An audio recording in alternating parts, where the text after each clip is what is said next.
and injury lawyers. Now, Hangin with Hester and Hanny with Jacob Hester and Charles Hannegriff. Hester and Hanny on 104.5 ESPN Baton Rouge and 1130 The Tiger. Alongside Jacob Hester, here's Charles Hannegriff. Yo, and welcome into Hanging with Hester and Hanny, presented by Richard's Honda. No Hanny, but we do have a Dick. Dick Dixon, that is. Richard Dick Dixon is the co-host here of the show. Yeah, you did throw me off with that one a little bit, but you know what? I was a little bit more excited your name. that you did say, yo. We haven't started with a yo in so long. Yeah, well, Hanny's a real stickler about no yo, and it was like his day one rule. I don't know what it's all about. I'm just kidding. Yo, what's up? So it's like Hester, Hanny, this tired of you that days are coming to an end, and he takes off. He's like, I can't I'm out. Anymore dealing with no more of that Hester guy. He's got a big head. He's wearing glasses now. He's a freak. The glasses, not coming in anymore. Glasses definitely throw you off. I can't see. Another thing that throws me off is the amount of what Philadelphia got for Carson Wentz trade. Ooh, look at that.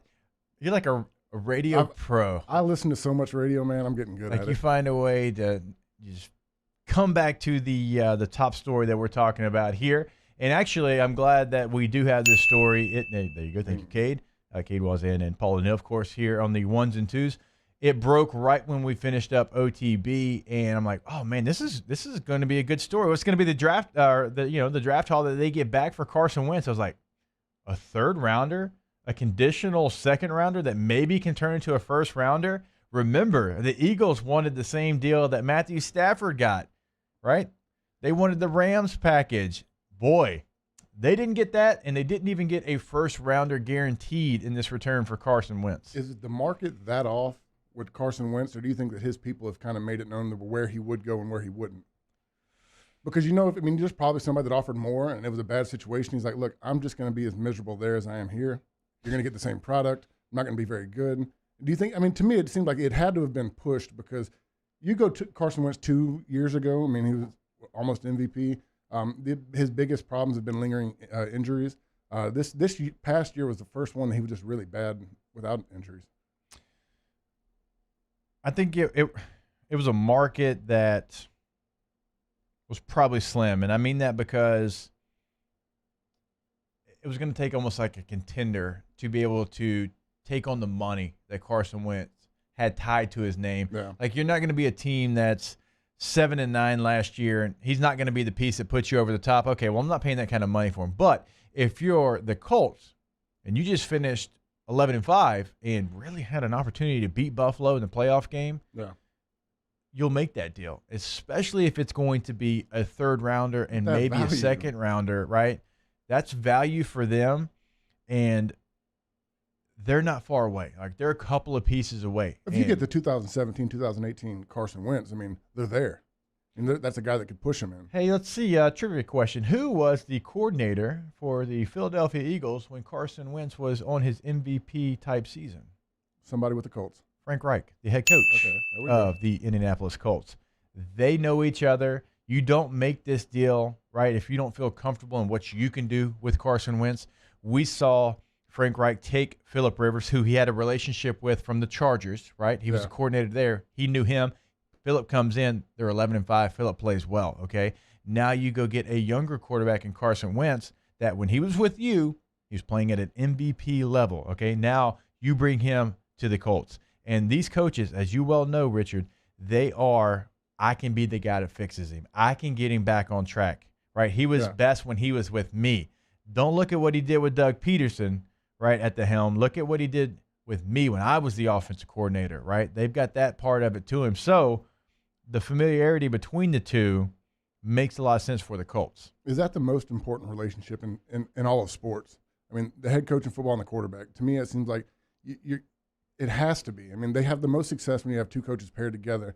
And then when they're always looking forward, if the head coach and the quarterback aren't seeing eye to eye, usually the team's not seeing eye to eye. Oh, you got to have a great relationship. And we've seen so many organizations make that choice, right? All right, am I going to stay with the quarterback? Am I going to go with the head coach? Which one are we going to? Doug Peterson.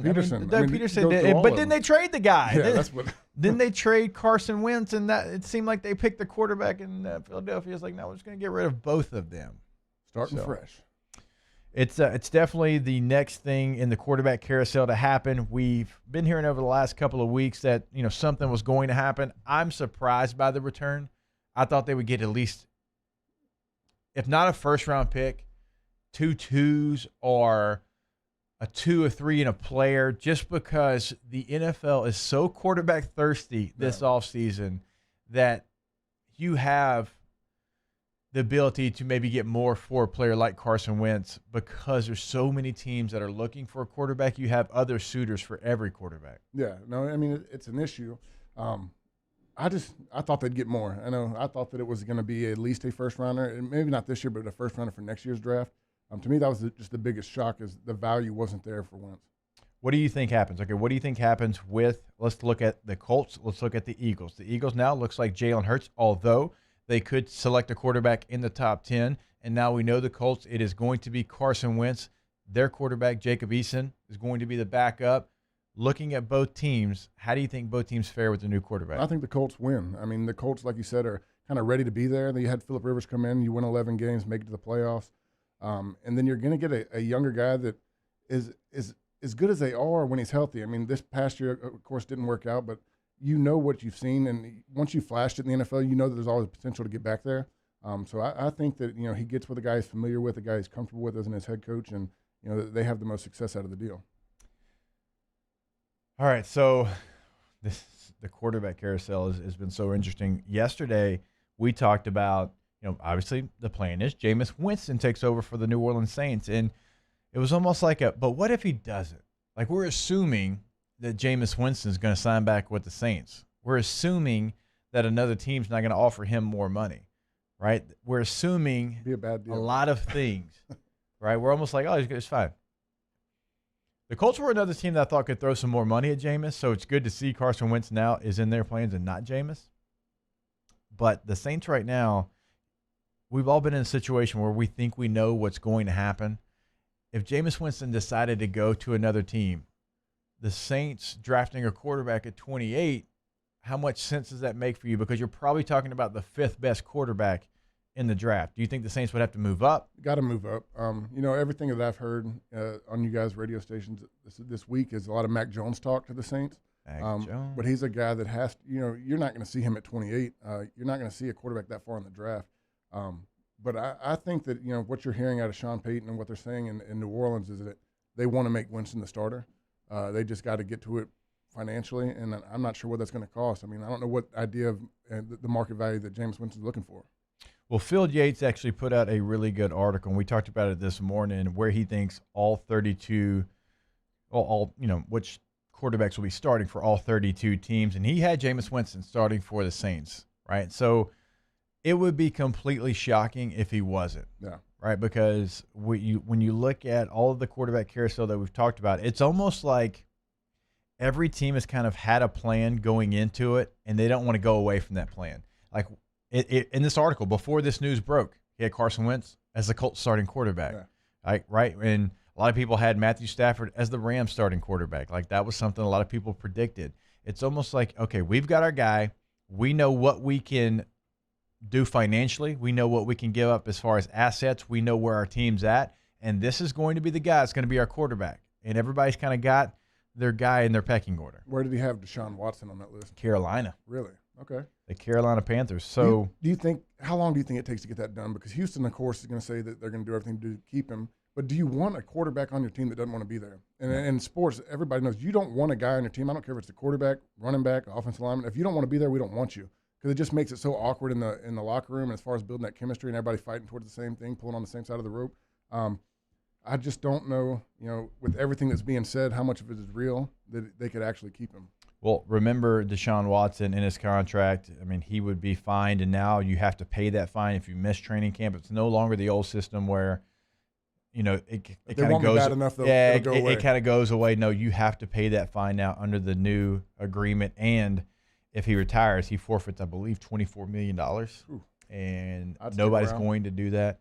But I agree with you. Like, you have to have that guy in that position be the leader of the locker room. He cannot be disgruntled. He cannot come in with a bad attitude every day. And if I'm the Texans, I released J.J. Watt. I traded Hopkins last year. I realize I have a franchise quarterback that is so good that it would be foolish to get rid of, but you have to because he does not want to be there. You are in complete rebuild mode. You have the best trade asset in the National Football League.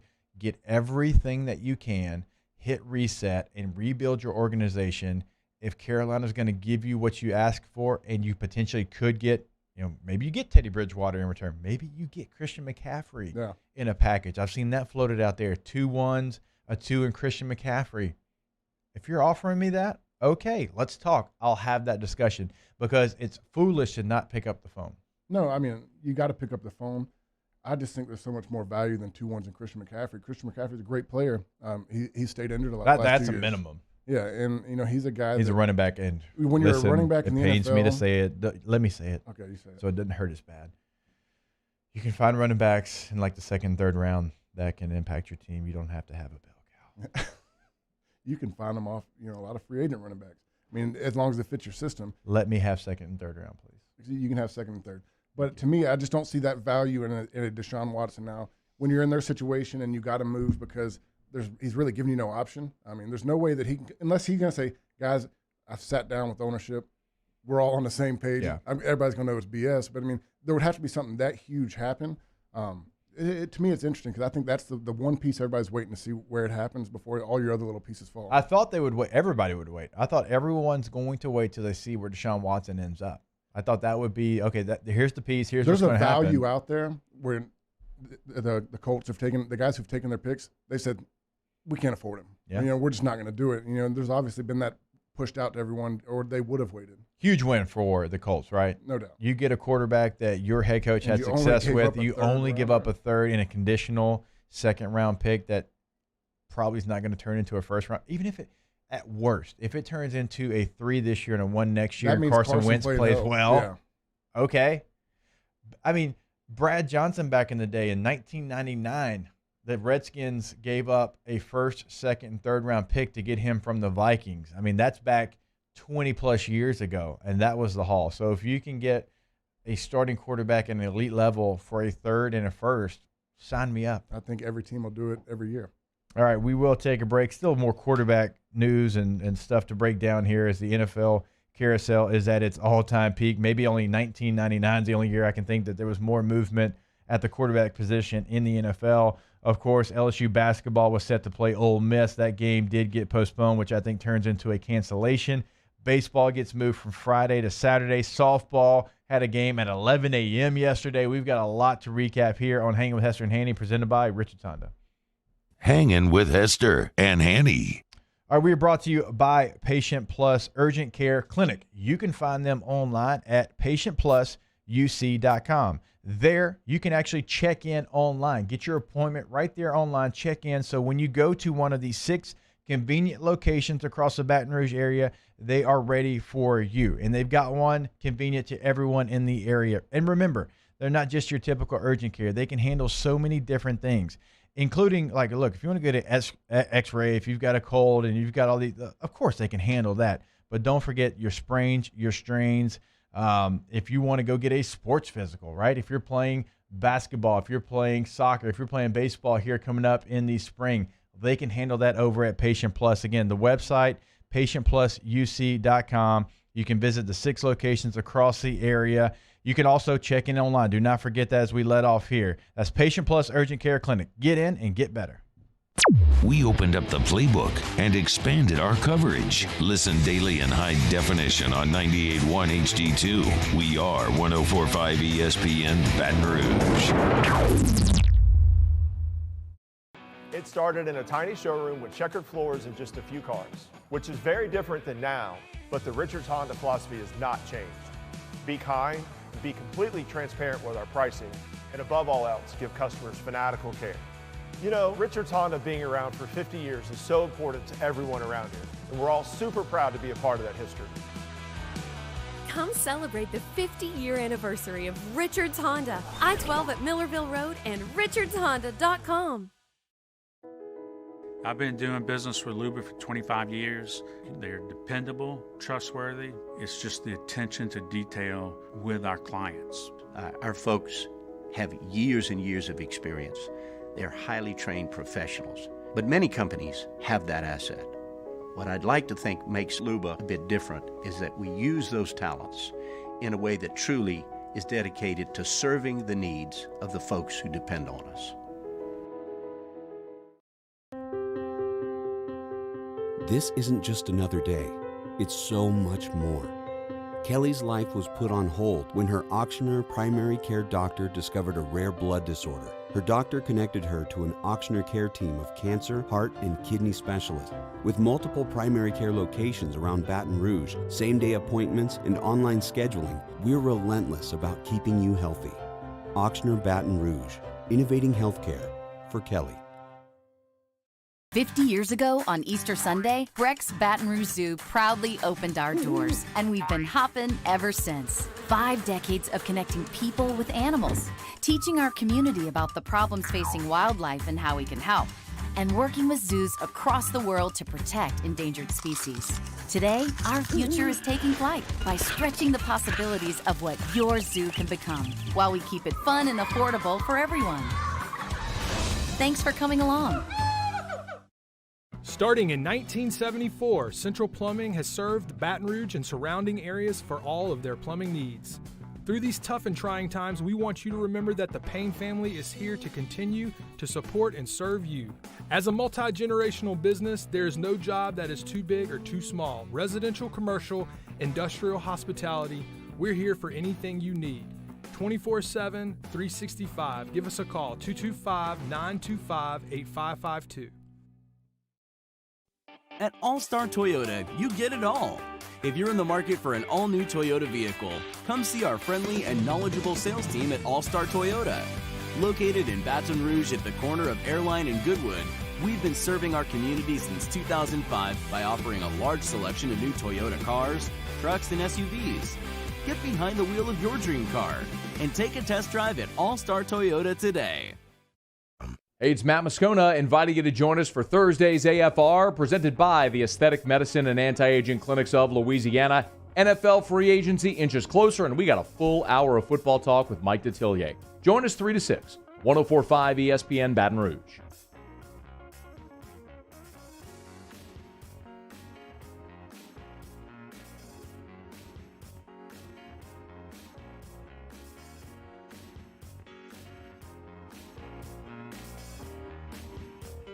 Hangin with Hester and Hanny on 104.5 ESPN Baton Rouge and 1130 The Tiger. All right, welcome back in. Sharing the airways with my guy, Richard Dixon. One final afternoon slot for me. I picked my guy, the guy I could always count on. Not you, Matt Flynn, because you're not reliable. I love you, but no, you're just not reliable. You know, as soon as I hop on with OTB, I've done a show with you in every radio slot possible, 6 to 8. No, you did. Because I hosted AFR one day, and you came on with me for the final hour and then did the 6 to 8 show. So I've done almost every hour we can do over here. It's my guy. I try. That's what 18s do, Matt Flynn. You can count on them. Unlike you, who we haven't seen in months. Although he did text me and say, oh, the time slot's better for me. I don't know. He might be in Florida. The guy's got 2 homes. Can't hide money. When it's this cold, he probably left him. There's no doubt. But it's kind of a smart play. I'd have done it. He didn't offer that ride to me. Did not offer that to us. Somebody else that can't hide money, Fernando Tatis Jr. 14 years, $340 million. Listen up, moms and dads, if you're listening in the car, watching us on YouTube or watching us on CST, put a baseball bat or glove in your son's or daughter's hands, please. Baseball. Because before the ink's even dry on this contract, it's fully guaranteed. That's the craziest thing. It doesn't matter if he, I'm not going to say that. I was about to say had an injury year one, but yeah, don't do that. Just something happened or he falls off. That's guaranteed. Doesn't matter. The next 14 years, he's getting paid. Be awful. He could strike out every time up. And they can't do anything about it. And they can't do anything about it, and they've got to pay him. To give you an example on why I'm so bitter about Richard Dixon is bitter here. Okay, like for instance, I signed a 2-year deal with the Denver Broncos. 2 years, $2 million. That's what I signed, okay? Played the first year. Great. Everything's going great. Second year, get released week 1. And they don't owe you that money. They didn't owe me a gosh darn thing. In fact, I had signed my children up for school, paid the tuition. I had paid for a year's lease on a place in Denver, all the things that you do when you move somewhere, and had to pay it while not getting any money from Denver. When I blew my ACL out, my salary immediately went to 2/3 of what I signed for. Yeah. Because you're not going to be there the whole time and you got hurt. So we're only going to pay you 2/3 of your salary this year. And football is the most lucrative sport as far as the NFL, NBA, MLB, NHL, the whole deal. And it's not really even close. It's the worst money sport in your major, and they make the most, is what I'm saying. Yeah. So, but I get it. Look, 53 guys compared to 25 or 15, and it's a physical game. But everybody thinks like you play in the NFL, you're millionaires. How many? Yeah. There's probably out of your 52 guys, 10 millionaires on the team. Oh, that's high. I mean, maybe 10. Now, and maybe it's changed, but that's. I mean, the rest of your guys are your bare minimum, league minimum. Okay, when I was playing, league minimum was 305. It's 295 when I. What you actually took home by the time you got everything was 140, 150 by the time you paid your agent. $295,000, which is a lot of money. Do not get me wrong, but when you live out in California, it's not that much. It cuts down, and the cost of living. Cost of living, something else that the NFL's never really. That's why we're always had a bitter good with hold baseball on. players. Yeah, baseball players. We love you, but we hate you at the same time because you get 14 money. years, $340 million for a great player. I mean, Paul, what a bargain the Braves have on Ronald Acuna now. I believe 8 years, $100 million is what he signed for, and he is every bit the player Fernando Tatis. I mean, they're both extremely talented. So, hey, we're going to go back to the table. Oh, no, we're not. You're going to like that 8-year contract that you signed, but yeah, Fernando Tatis Jr. has 14 years now left on his contract, and he is 22 years old. Bobby Bonilla has 15 years left on his contract, and he's 57 years old. Never forget about Bobby Bonilla and the greatest contract of all time. Wait, say that again?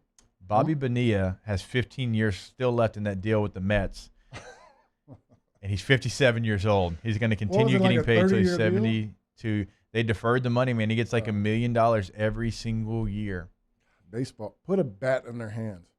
Put a bat in their hands. As soon as they can or a golf club. I mean, but golf's baseball. difficult. We used to always. Baseball is probably the easiest sport to get drafted in, hardest sport to make it in. It's very challenging. But when you're drafting 1,500 kids, it's easy to get drafted in, but to make those contracts it's well. It takes a long time to get to your money. You got to go through arbitration, and even great players lose their arbitration deals against the clubs, and you'll see it all happen all the time. And you got to get 10 years in to get vested into your benefits. That's a long. Like think about how long Todd Walker played in the Major League Baseball ranks, and he barely got vested. Like he had that 1 year at the end with Oakland, and he got vested because of it. And Todd played for a decade, and he just got to his MLB benefits. And so there's some challenges, but again, you're talking to two bitter football guys. That is crazy money. And when you look at this deal, it's like, okay, well, who's next? It's always like, okay, which guy's going to get paid? There's some teams with superstars that are nervous today when they found out the news. And 14 years. I actually think that he undervalued himself in this contract. Well, yeah. I mean, it's kind of like what they said with the Patrick Mahomes deal. What was it? The 10-year, $500 million. But they said it's actually a team-friendly deal. If you look at the way the salary cap escalates and, you're putting in future year 8, it actually is, friendly. I think a 14-year-old deal in baseball, as long as he's productive till he's 36. Now, a lot of these guys, you've talked about them, they hit 31, 32, the production drops off, and they're still getting that big paycheck. Albert Pujols, still playing for the Los Angeles Angels of Southern California, of Anaheim, and the southern part of California. Their names, I can't keep up with what their name is. They change it every year. I was a big Pujols fan when he was swinging. He's still swinging Marucci? Yeah. He was like the first. For me, when I was watching baseball, big superstar, I knew that I'd seen him in Jack's office a couple of times, and he was swinging that bat. The story of Marucci's, it's ridiculous how it started, and guys that still swing it Chase to this Utley day. got me. People don't like it. Do not say Phillies. I watched the Phillies because of Chase Utley. I still got a Chase Utley bat that Marucci gave me. It's in the office. Jack, probably like around 2009, gave me a bat that Ryan Howard had used in the World Series, and it's a great deal. Jack's my guy, but it's a Philly. He's Philly, and it don't really know. Don't have that out display. But you didn't have that conversation with Jack when you took the bat. You're like, oh, no, thanks, man. Appreciate it. But I think he knew. He probably did it as a jab at you too. I think he did too. So congratulations, Fernando Tatis Jr. on a 14-year, $340 million contract. All right, we'll take our next break. We're going to get into some LSU stuff, baseball, softball, and basketball. When we come back here on Hangin' with Hester and Hanny, presented by Richard Honda. Hangin' with Hester and Hanny. In times of need, get a full list of phone numbers, websites, and other important emergency information on the Demco Stormwatch page at 1045ESPN.com. Hey guys, this is Ryan Terrio with Mercedes-Benz of Baton Rouge, and you've got to come see us for the New Year's Certified Pre-Owned event. CPO vehicles come with an unlimited mileage warranty, and right now we're offering a 2-month payment credit up to $1,500, as well as 1.99% for 36 months on all eligible models. Check them out at mbobr.com or go see my guys Nick and Hess to take your new year up a gear. See dealer for complete details and exclusions. Qualified customers only. Subject credit approval by NBFS. Must take delivery by March 1st, 2021.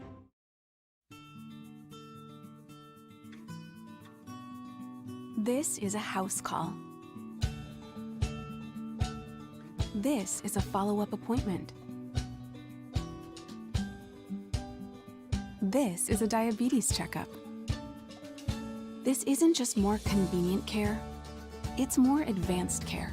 This is innovating healthcare at Louisiana's #1 hospital, Auctioner.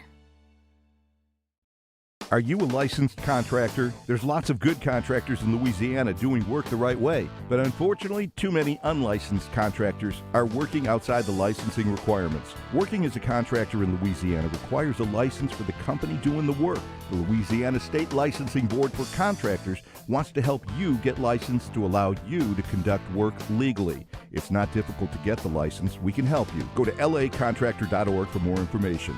Licensed contractors, it's the law.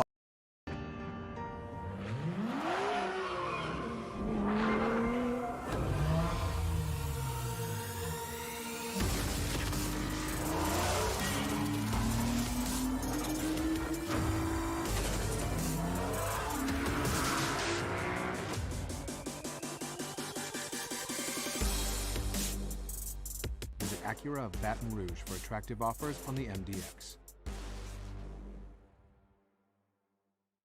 ServiceMaster Elite create clean, disinfected work environments. As a local business, we take pride in serving the New Orleans and Baton Rouge areas.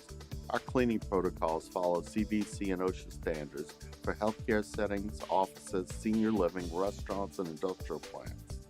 Contact ServiceMaster Elite to get your operation ready for reopening with germ disinfection cleaning. ServiceMaster Elite, the trusted choice in professional cleaning since 1996. Can you feel it? Spring is almost here, and if you got a new boat for Christmas or you just want to take your boat to a new level, you want front-to-back boat service. HD displays, live sonar that show the fish before you cast, trolling motors. At Front to Back, they got not one, but 2 NMEA certified techs for all of your marine electronic needs. How does a brand new speaker system sound? Well, guess what? They do that too. So call 225-928-9644 or go to Front to Back Boat Service. Gulf Coast Office Products is a nationally recognized Savin office equipment dealer based right here in Louisiana. Over 100 employees strong, Gulf Coast has the boots on the ground to support all vertical markets, from education, engineering, legal, and finance. With the latest in office technology, from desktop to production segment units, Gulf Coast and Savin have the perfect fit for you. Call 225-756-2644. That's 756-2644 for Gulf Coast Office Products. At All-Star Toyota, you get it all. If you're in the market for an all-new Toyota vehicle, come see our friendly and knowledgeable sales team at All-Star Toyota. Located in Baton Rouge at the corner of Airline and Goodwood, we've been serving our community since 2005 by offering a large selection of new Toyota cars, trucks, and SUVs. Get behind the wheel of your dream car and take a test drive at All-Star Toyota today. Thursday edition of Game Time. We got Megan making money. Dwayne Colucci with his red-hot NHL pick. Roscoe checks in. And Will Wade talking LSU hoops. It's from Superior Grill on Highland Road. Thursday edition of Game Time. 104.5 ESPN Baton Rouge.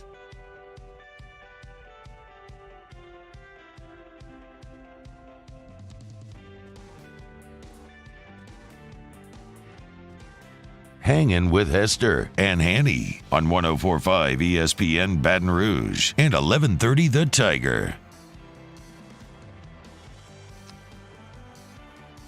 All right, some more LSU baseball scheduling news. As we know, they moved the game up initially to Friday at 4 o'clock, and then now they've had to move the game to Saturday. And now Notre Dame will not come this weekend to Alec Box because of COVID issues, and LSU will now play Air Force on Saturday and Sunday and Louisiana Tech on Monday. So Paul Mainieri is having to shuffle a couple of things around, but look, we talked to him this morning, and he's so excited about the start of the season. I don't even think he cares. He's like, okay, whatever. Just get me to a first pitch. Is baseball probably the easiest sport to work with the schedule, especially with all the COVID issues, as far as you have so many small schools in Louisiana and Mississippi and Texas that you can kind of pull someone in?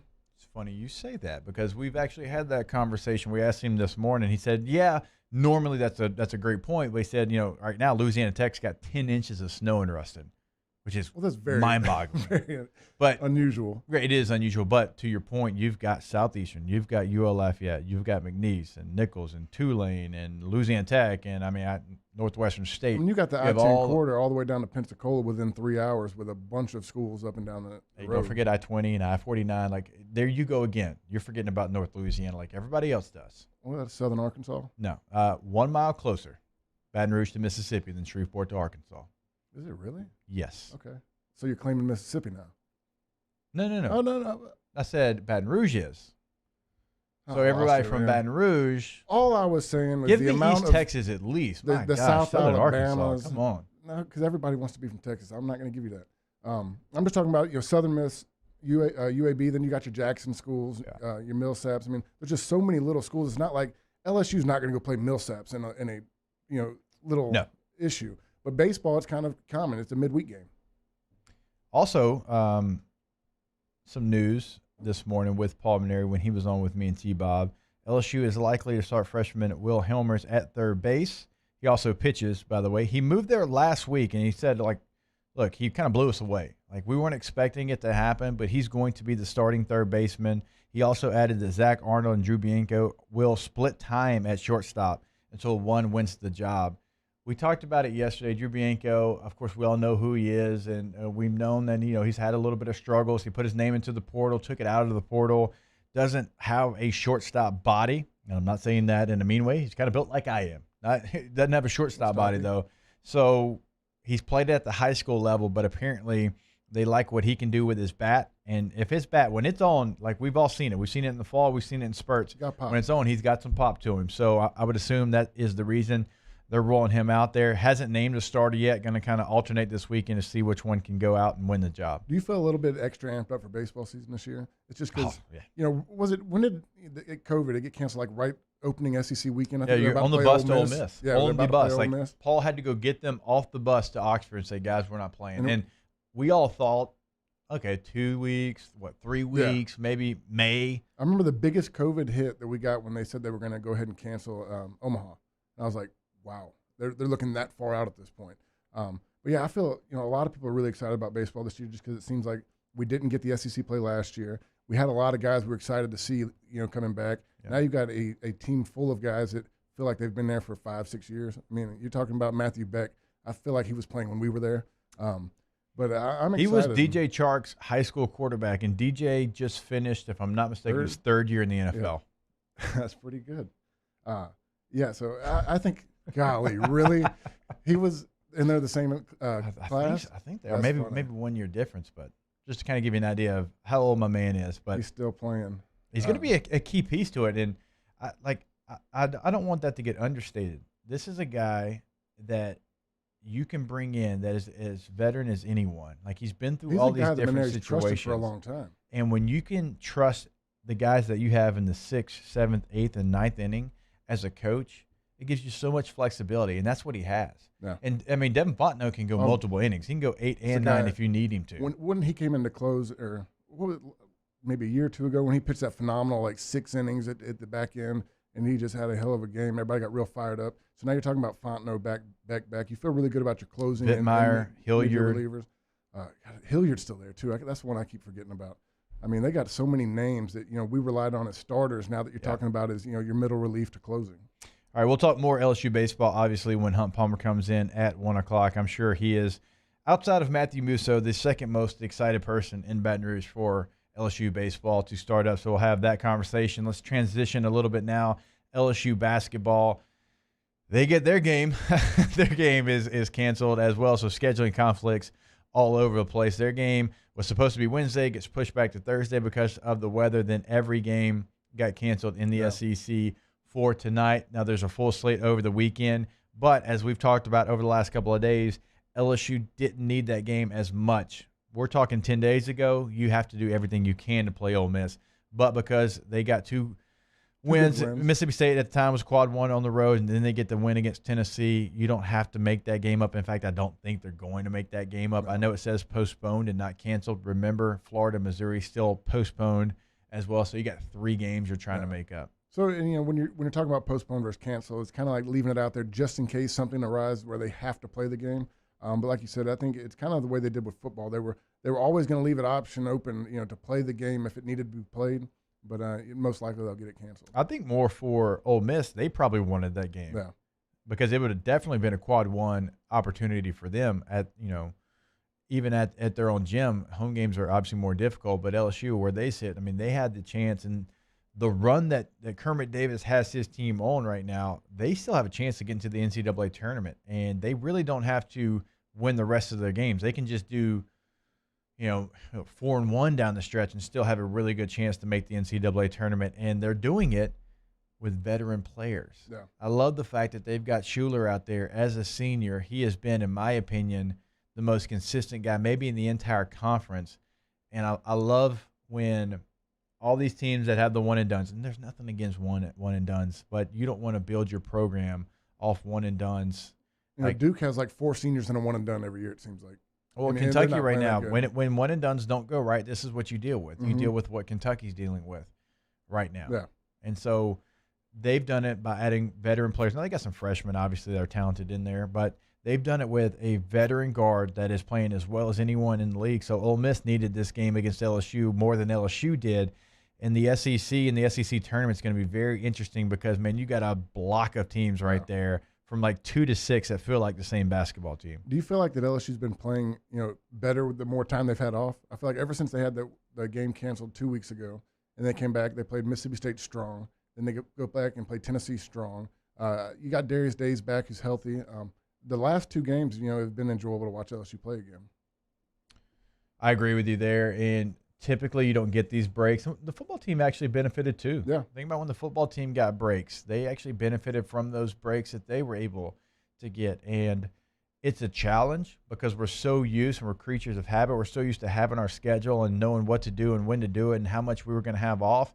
But when you get an unexpected break in the middle of a season, it can be in the beginning, it can be in the end, but if you get it in the middle of the season, that's the perfect situation to be able to regroup. Hey, okay, we can rest, obviously, like Cam Thomas rests his ankle, get some guys back, and Sharif O'Neal try to get him back, but you can work on the things that have been plaguing you all season. Did you ever have an unexpected break in your football career? Just during Hurricane Katrina, and all that did was add to training camp. Yeah, y'all added to training camp, then y'all went on the road to Arizona State, yeah. So when and then we went 13 straight weeks. So we similar. It kind of hurt us when we had, I think it was Gustav. We ended up moving that Appalachian State game. It was supposed to be a night game. They moved it to 10 a.m. You know, it kept getting moved. Then they canceled the North Texas game the following week after all the damage. And then just so happened North Texas had the same bye week as us, which we weren't going to get that bye week before Alabama. So then you had to play basically the straight season after your opening week, which was pretty tough. So no, there's been no none huge that helped breaks. us out. You know? We used to get so excited in the NFL if we had a Thursday game. Oh, everybody's like, "Oh, do you hate that?" No, I'll tell you because I play Thursday, I get off Friday, Saturday, Sunday, Monday. See, we were excited in Detroit. If we won a game, they gave us off, you know, Monday and Tuesday. They'll say, "See you Wednesday." We get so excited to get that extra day off. Norv wasn't about that life. Well, when you know what, in Detroit, you just want to get a win. Make the guys excited to win. I thought you were about to say you just want to get away. Yeah, I mean, that's the only place I've seen that guys, you know, you get your workout checks like $500, $600 a week, whatever. Those guys never even spent the money. They just went straight to a plane ticket on Friday night, so they would fly home and fly back in Sunday night just to work out. So I will say I was fortunate to have a destination place in both of my stops. Everyone lived in San Diego and Denver for the most part in the off season. Oh yeah, like nobody went back home. home. Out there. Nobody went home for the weekends like you're talking about in the off season. Shoot, our coaches didn't even live in Detroit. They all had extended stay hotels that they would stay at during the season. We're going to kick you in the teeth. Oh, yeah, we are. What do you think about that, by the way? Dan Campbell, former New Orleans Saint and assistant head coach, now the head coach for the Detroit Lions. Sure, it'll work out just like every other coach in Detroit. I mean, I got no ties to Detroit anymore. Stafford was the last guy I really played with that's gone.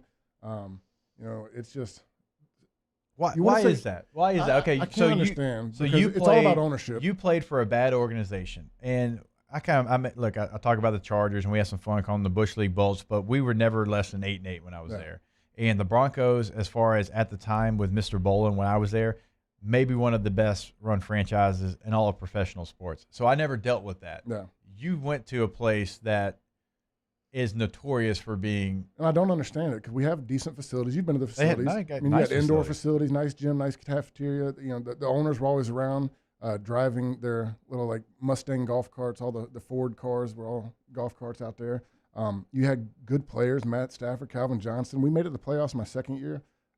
It's just something I don't think that they've had a GM head coach fit that have really just worked out there. They've gone and got a lot of coordinators. I mean, Jim Schwartz was my coach when I was there, who was a good defensive coordinator, but he wasn't the guy that could gel it all together, and I've never understood it because there was a lot of talent on that team that I had in Detroit, and for some reason or another, it never works out. You got guys like Barry Sanders retires early because he's tired of losing. Calvin Johnson retires early because he's tired of losing. Stafford, in his prime, wants out. I mean, these guys can't make it because they don't get it turned around fast enough to where they're enjoying their time in Detroit. And you're not luring free agents to Detroit. Nobody. You're not. I mean, if you're coming to Detroit as a free agent, you don't have many options. I've told the story many, many times. So one of our rituals, we would always have the walkthrough at the stadium on Saturday. And after the walkthrough, the team buses would go back to the hotel. Well, me and Philip and Charlie Whitehurst and Billy Volek, we would actually, wherever the stadium was, we would find our own way back to the hotel. We would walk to a restaurant. We would, do whatever. We wanted to explore a little bit of wherever we were. The only time it got a little sketchy was Detroit. Off Michigan Ave, man. It wasn't there wasn't a lot open. There was Coach, when I was there, a little deserted downtown. They were actually talking about doing inner city farming because they had so many buildings that were just empty. I mean, you looked at when we go to the baseball games. Inner city farming. Because they couldn't bring businesses back, and you had all these just empty, abandoned skyscrapers that they were talking about knocking them down and putting pastures back in there just so they could use the land and do what they were calling inner city farming at one point.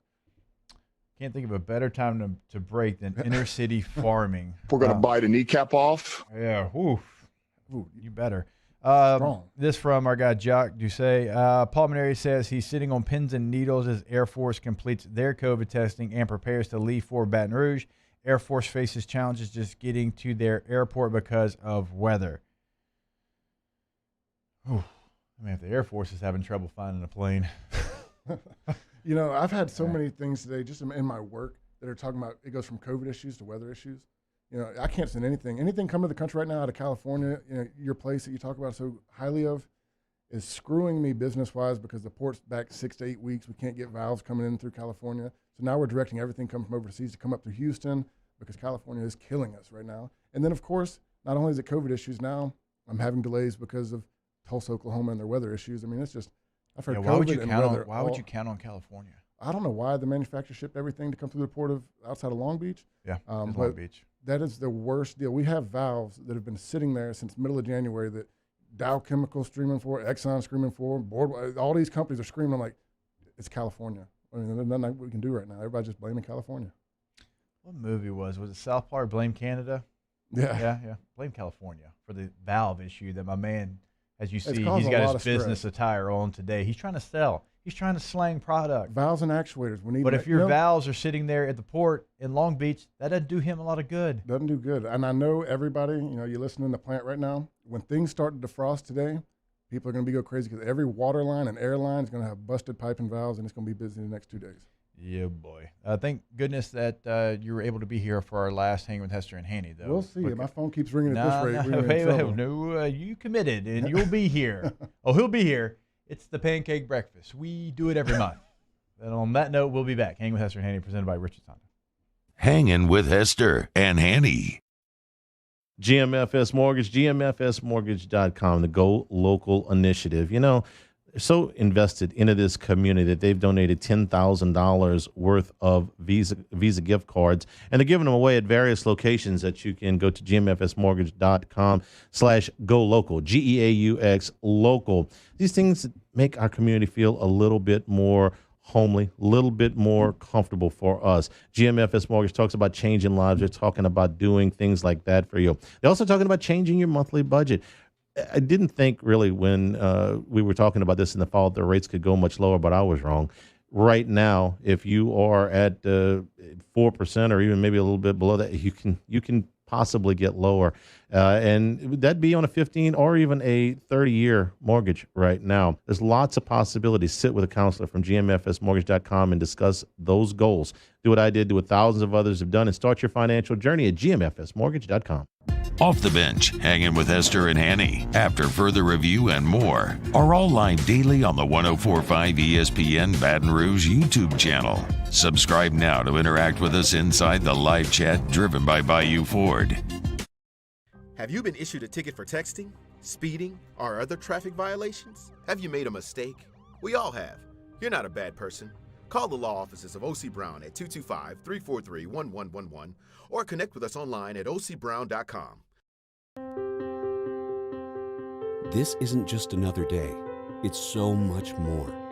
Kelly's life was put on hold when her auctioneer primary care doctor discovered a rare blood disorder. Her doctor connected her to an auctioneer care team of cancer, heart, and kidney specialists. With multiple primary care locations around Baton Rouge, same-day appointments, and online scheduling, we're relentless about keeping you healthy. Auctioneer Baton Rouge, innovating healthcare for Kelly. Hey guys, this is Ryan Terrio with Mercedes-Benz of Baton Rouge, and you've got to come see us for the New Year's Certified Pre-Owned event. CPO vehicles come with an unlimited mileage warranty, and right now we're offering a 2-month payment credit up to $1,500, as well as 1.99% for 36 months on all eligible models. Check them out at mbobr.com or go see my guys Nick and Hess to take your new year up a gear. See dealer for complete details and exclusions. Qualified customers only. Subject credit approval by NBFS. Must take delivery by March 1st, 2021. Starting in 1974, Central Plumbing has served Baton Rouge and surrounding areas for all of their plumbing needs. Through these tough and trying times, we want you to remember that the Payne family is here to continue to support and serve you. As a multi-generational business, there is no job that is too big or too small. Residential, commercial, industrial, hospitality, we're here for anything you need. 24/7, 365. Give us a call, 225-925-8552. I've been doing business with Luba for 25 years. They're dependable, trustworthy. It's just the attention to detail with our clients. Our folks have years and years of experience. They're highly trained professionals. But many companies have that asset. What I'd like to think makes Luba a bit different is that we use those talents in a way that truly is dedicated to serving the needs of the folks who depend on us. 50 years ago on Easter Sunday, Breck's Baton Rouge Zoo proudly opened our doors, and we've been hopping ever since. 5 decades of connecting people with animals, teaching our community about the problems facing wildlife and how we can help, and working with zoos across the world to protect endangered species. Today, our future is taking flight by stretching the possibilities of what your zoo can become, while we keep it fun and affordable for everyone. Thanks for coming along. $14,000 off MSRP on a new 2020 Ford Expedition XLT. All new Bayou Ford vehicles come with a 1 million mile powertrain warranty, and with Bayou to You, free delivery right to your... On the next Off the Bench, we officially launch on CST, and we kick it off with new LSU defensive coordinator Durante Jones. Hunt Palmer gets you ready for the basketball and baseball weekends on Off the Bench, 104.5 ESPN.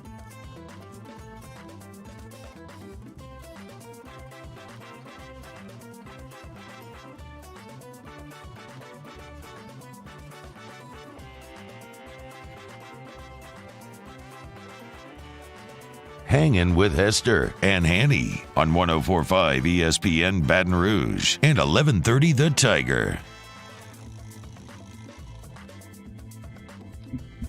All right, back here with my guy Richard Dixon. and he's trying to leave me and say he's got to work. He's not going anywhere. Don't worry. Hunt Palmer will be in about 11 minutes from now to talk LSU baseball and basketball. Looking forward to catching up with Hunt, as I'm sure he is not very happy with some of the news that he's hearing with Air Force and Notre Dame and their travel issues, but I've got faith we'll get something at the box this weekend.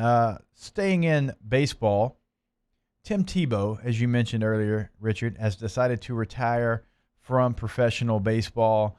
We all know who Tim Tebow is, right? Heisman Trophy winner, fantastic quarterback for the Florida Gators, first-round pick by the Denver Broncos. And Tim tried to give baseball a go. He played it in high school at a high level. He tried to give it a go at the professional ranks. He signed with the Mets and played 77 games at the AAA level last 2019 because minor league baseball wasn't a thing last year. He batted 163 with 4 home runs. I get that. But he finishes his career batting .223 over 287 games. He was a AA All-Star 1 year. Incredibly difficult to do. Baseball is a sport that you've got to continue to work on every single day to perfect your craft. He took a extended period of time off. I'm not going to sit on here and hate on Tim Tebow for going to try to play baseball. In 2018, he's 30 years old. He is in AA baseball as an All-Star, like you said, batting .273 with 6 home runs in 84 games. It's pretty damn impressive considering that he had been back in baseball since he was 27. Yeah. So you take the time off from 18 to 27, I'm sure he picked up a bat and maybe hit cages every once in a while just because he had the passion for it. But to hop into Major League sports, make it to AA, and then batting .273 with 6 home runs in 84 games, it's impressive. And a lot of people hate on Tim Tebow. They do, for whatever reason. I've always been a huge fan. Yeah. Me and Tim went on all of our recruiting trips together. We were on our recruiting trip at LSU together, Alabama together. He always was a great guy. I played in the Army All-American game with him. Never understood the hate for him. But to me, it's incredible just to see a guy with that much dedication to improve his craft, to take 10 years off, and then still come back and be a good player. So, again, I don't know why there's a lot of dislike for Tim Tebow, and I know he played for Florida. Tim is a friend, and Tim is a competitor. That's one thing you can say about Tim Tebow. And I wanted to play this audio. A reporter kind of asked Tim Tebow, why are you playing baseball? It's really trying to keep perspective and not letting other people define you, because they sure do want to. And I try to encourage young people all the time to not let the world or other people, outside sources, define you, because you're always going to have critics and naysayers and people that are going to tell you that you won't, that you can't, that you shouldn't. Most of those people are the people that didn't, that wouldn't, that couldn't. And don't be defined by outside sources. You go after your dreams. Succeeding or failing is not making it to the bigs, or it's not necessarily fulfilling that. It's having to not live with regret because I didn't try. And I just feel for all the young people out there that don't go after something because they're so afraid of failing, that you're going to live with a lot more regret than you would have if you tried and you failed. And I'm very passionate about that. And I think the reason that a lot of people don't go after things is because how much you will be criticized, and what if I fall flat on my face? And so fear and doubt and all these things creep in, and I just don't believe that's the healthiest way to live. I don't want to have to live with fear or doubt every day, and regardless of what everyone here says about me, that doesn't define me. And I'm so grateful that doesn't define me. There's one thing that defines me, and that's what God says about me. And besides that, I get to go live out my dreams and try to help as many people along the way as possible. He's phenomenal, man. It's like everything he says, it hits. And, there's something we've always joked with Tim about, like, he gets stuttering and mumbling sometimes. But when he's passionate about something and it hits at his heart, he's good. He's ready to go. And I can tell you the thing about Tim. I've been with Tim in public settings when there's been a lot of eyeballs. I've been in conversations with Tim when it's been me, him, and maybe one other person. He is that person. That's who Tim is. Yeah. And Tim loves sports. He loves being competitive. And he can go back every single detail of the 2007 LSU Florida game. Talked to him about it before. He can go through play-by-play of why it went wrong for them, what they could have done to win the game, what their defense should have done on those 4th and 1s. I mean, he will go through every single detail. And that's one of the things that made Tim one of the greatest college football players of all time, just the attention to detail, not being afraid to go after your dreams, not caring what everyone else on the outside said. I love what he said there, man. People that couldn't do it are the ones that telling you can't do something. And look, good on you, Tim, for trying to do it. You know, when I always go back to the 2008 speech he gave after, they got beat by Ole Miss, because we got the biggest punishment out of it. We had to play them the next week, and they kicked our ass so bad that it was terrible. But, not too many guys in college would make a passionate speech like that after a loss. I mean, go back to that. There's not one game that I can remember that I'd have got on stage crying in front of the national media on ESPN talking about how much it meant to me. I can't think of another college player that's done it since. But that is just like you said, that's who he is 100% of the time. I was his host for his LSU visit. I apologize. I was not able to close him, but he was going to Florida the whole time. So I was with him at Alabama. We all knew he was going to Florida. All right, that's going to do it for hour number 1. When we come back in hour number 2 of Hanging with Hester and Hanny, Hunt Palmer's going to jump on. We're going to talk a lot of LSU baseball and basketball with Hunt Palmero here on 104.5 ESPN Baton Rouge.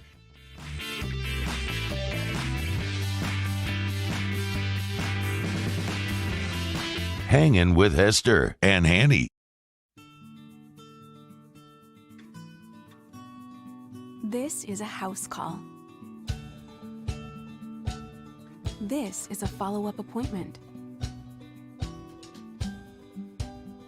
This is a diabetes checkup. This isn't just more convenient care, it's more advanced care. This is innovating healthcare at Louisiana's #1 hospital, Auctioner.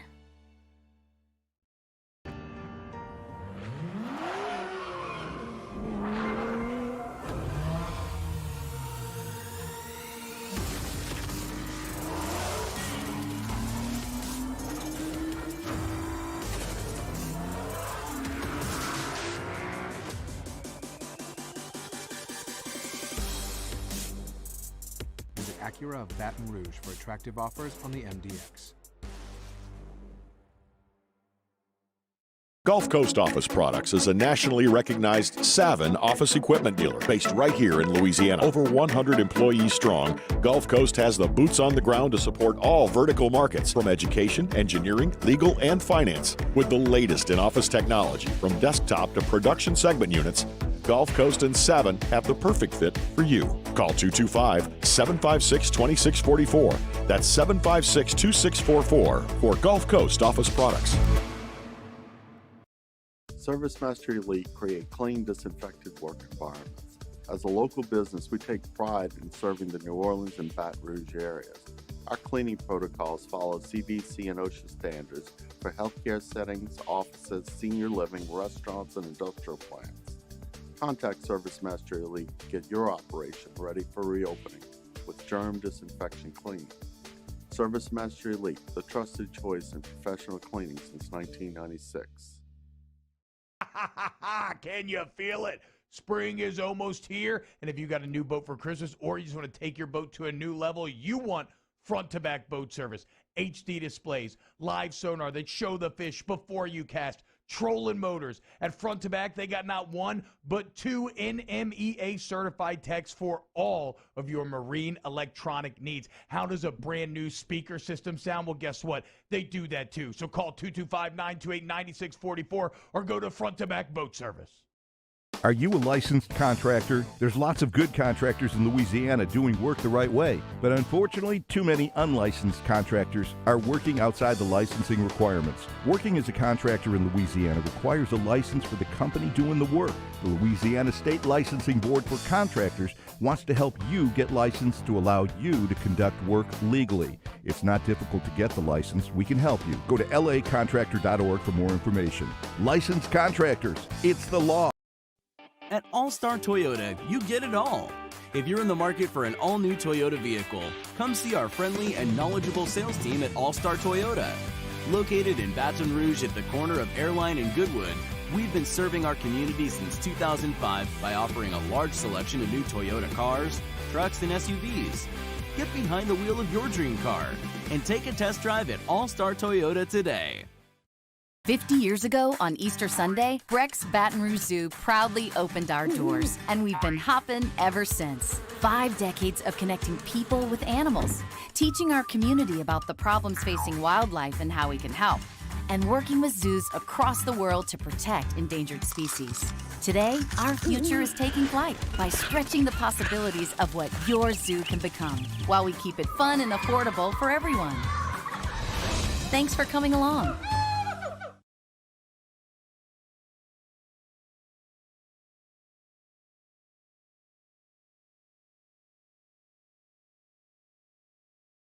Callahan Injury Lawyers. Now, Hangin with Hester and Hanny with Jacob Hester and Charles Hanagriff. Hester and Hanny on 104.5 ESPN Baton Rouge and 1130 The Tiger. Alongside Jacob Hester, here's Charles Hanagriff.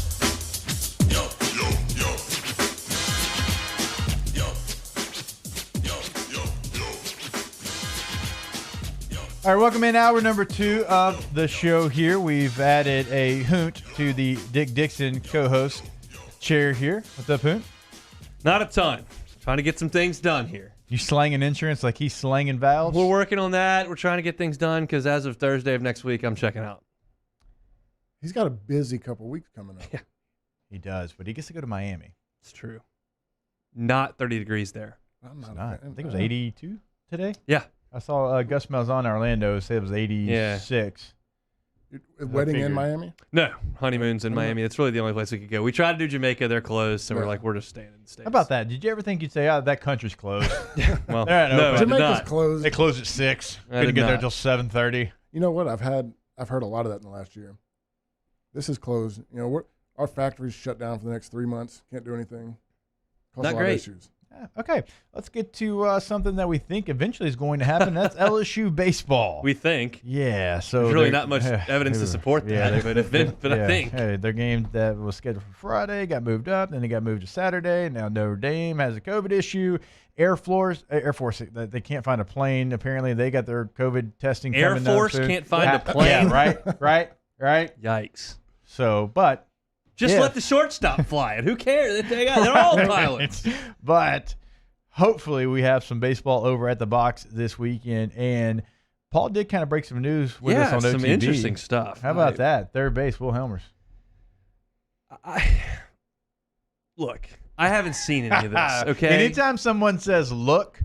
But the fact of the matter is that you had an entire fall to get ready and prep your infield and your outfield. And then really at the last minute, you went, okay, we're plugging in Helmers and Bianco. Yeah. Is that more of something you worry about? Yes. Versus, I was about to say. It does not sound good to me. Yeah, to me, because like you said, all fall, and I've heard you talk, because I rely on you about more baseball talk than anybody, but those names were not mentioned as what we thought was going to happen. And look, Collier Cranford has started at shortstop, played a really solid defensive shortstop, and gotten a couple of hits. So if I try to spin it positively, I can say they know that they've got this, and obviously they think that they can do better than that.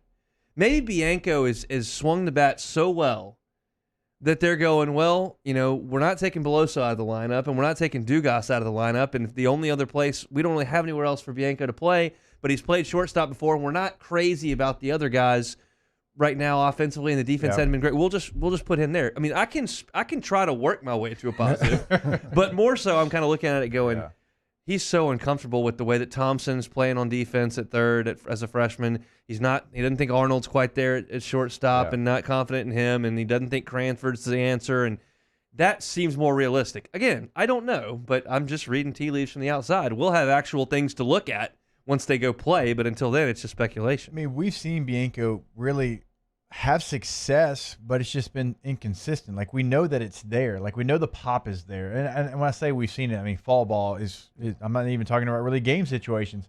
I mean, do you think it's so intriguing to have a guy at the bottom part of your lineup that has the ability to have pop? Is that a potential reason? There's a lot of potential reasons, and he's not going to give them. I mean, he's transparent enough. It's not like you're playing matchups, so he can go out there and give his lineup. It's not like kind of like basketball or football, but I mean, he just has not produced at all, and Dugas hasn't either. But those two guys, I mean, Dugas was okay in terms of OPS last year. He walked a good bit and he hit some extra base hits, but it's never been consistent. Bianco's really given you nothing over the time of his year and a half playing. Doesn't mean you can't, but he has not. So, plus he hasn't really played that defensive position in a long time. And everybody who's, anybody in high school, which all these guys were, can play shortstop and did play shortstop. Was Hunt Palmer a shortstop? I was. That not relevant to this conversation. But I mean, Greg Dykman was a shortstop in high school. Does he look like a shortstop? You put to your best player Yeah. on the team in high school as shortstop, unless he's left-handed. Like the best player on our high school team always played short or pitched, one or the other. I mean, And- they or went did back both. and forth. And typically he'd come in from shortstop to pitch. To me, That's it just seemed the way like, it is. just not the big baseball fan like Hunt is, but the last 2 years, the biggest inconsistency has been in batting and getting, bats on the ball. And to me, these moves seem like we're just going to put our best hitters on the field and try to get the bats rolling, because that's where we've been lacked really the last 2 years. And my thing is, I think I've been pretty clear. This scares me a little bit, but the fact of the matter is, if Bianco goes out there and goes 1 for his first 15 with 11 strikeouts, and you lose 3 games, like, it's not that big a deal. In football, you go out there and you don't know who your quarterback is, or you don't know how to stop the run. All of a sudden, you've lost 2 games. Well, poof, like throw it in the trash can. Yeah. It's not like that. So he's got the ability to look, and guys can continue to grow, and it's a long season. So while this does concern me, it's not, earth-shattering. I'd just rather have, I'd rather have Kramer coming back to play shortstop, or Bregman coming back to play shortstop, or some of these guys that we know are proven commodities, and they just don't have that really anywhere in the lineup at this point. All right, so we do know the weekend rotation. Saturday, Jaden Hill. Sunday, Landon Marceau. Monday, A.J. Levis. No surprises there. No, none. And they'll be on short pitch counts. It sounds like Jaden will go 3 innings on Saturday, and you'll probably see somewhere closer to 4 if they really cruise in 5 innings from the other guys. Yeah. But you're going to see a ton of arms. And I think they got 20 pitchers on the roster right now. So you're going to see them all, because they're playing a ton of games in the first week and a half. So you just want to make sure guys are throwing strikes, everybody's arm feels okay, and I think they'll be just fine. When we get to the point where we're talking about midweek games, who are some candidates to start midweek games? Sounds like, from listening to him, that they like Garrett Edwards there. I mean, I'd heard him talk about Helmers, and when I hear him talk about Helmers, I was thinking on the mound. Well, all of a sudden he's saying that he's going to be a guy who's going to play third. So maybe not. I've been high on Ty Floyd. I saw him back in the fall and really liked what I saw from him. So I think that's obviously a candidate. Truth be told, early on, as they get these guys in and everybody's throwing short innings, they're not going to send anybody out there for a midweek start that they're saying, all right, go out there and give us 6. I mean, it's just going to be kind of who didn't pitch over the weekend, and that will be dictated by the score of the games. Yeah. And they'll just kind of play it by ear. He said he thinks he knows who's going to start the midweek games next week. I would imagine Edwards will be one of them, and then we'll see after that.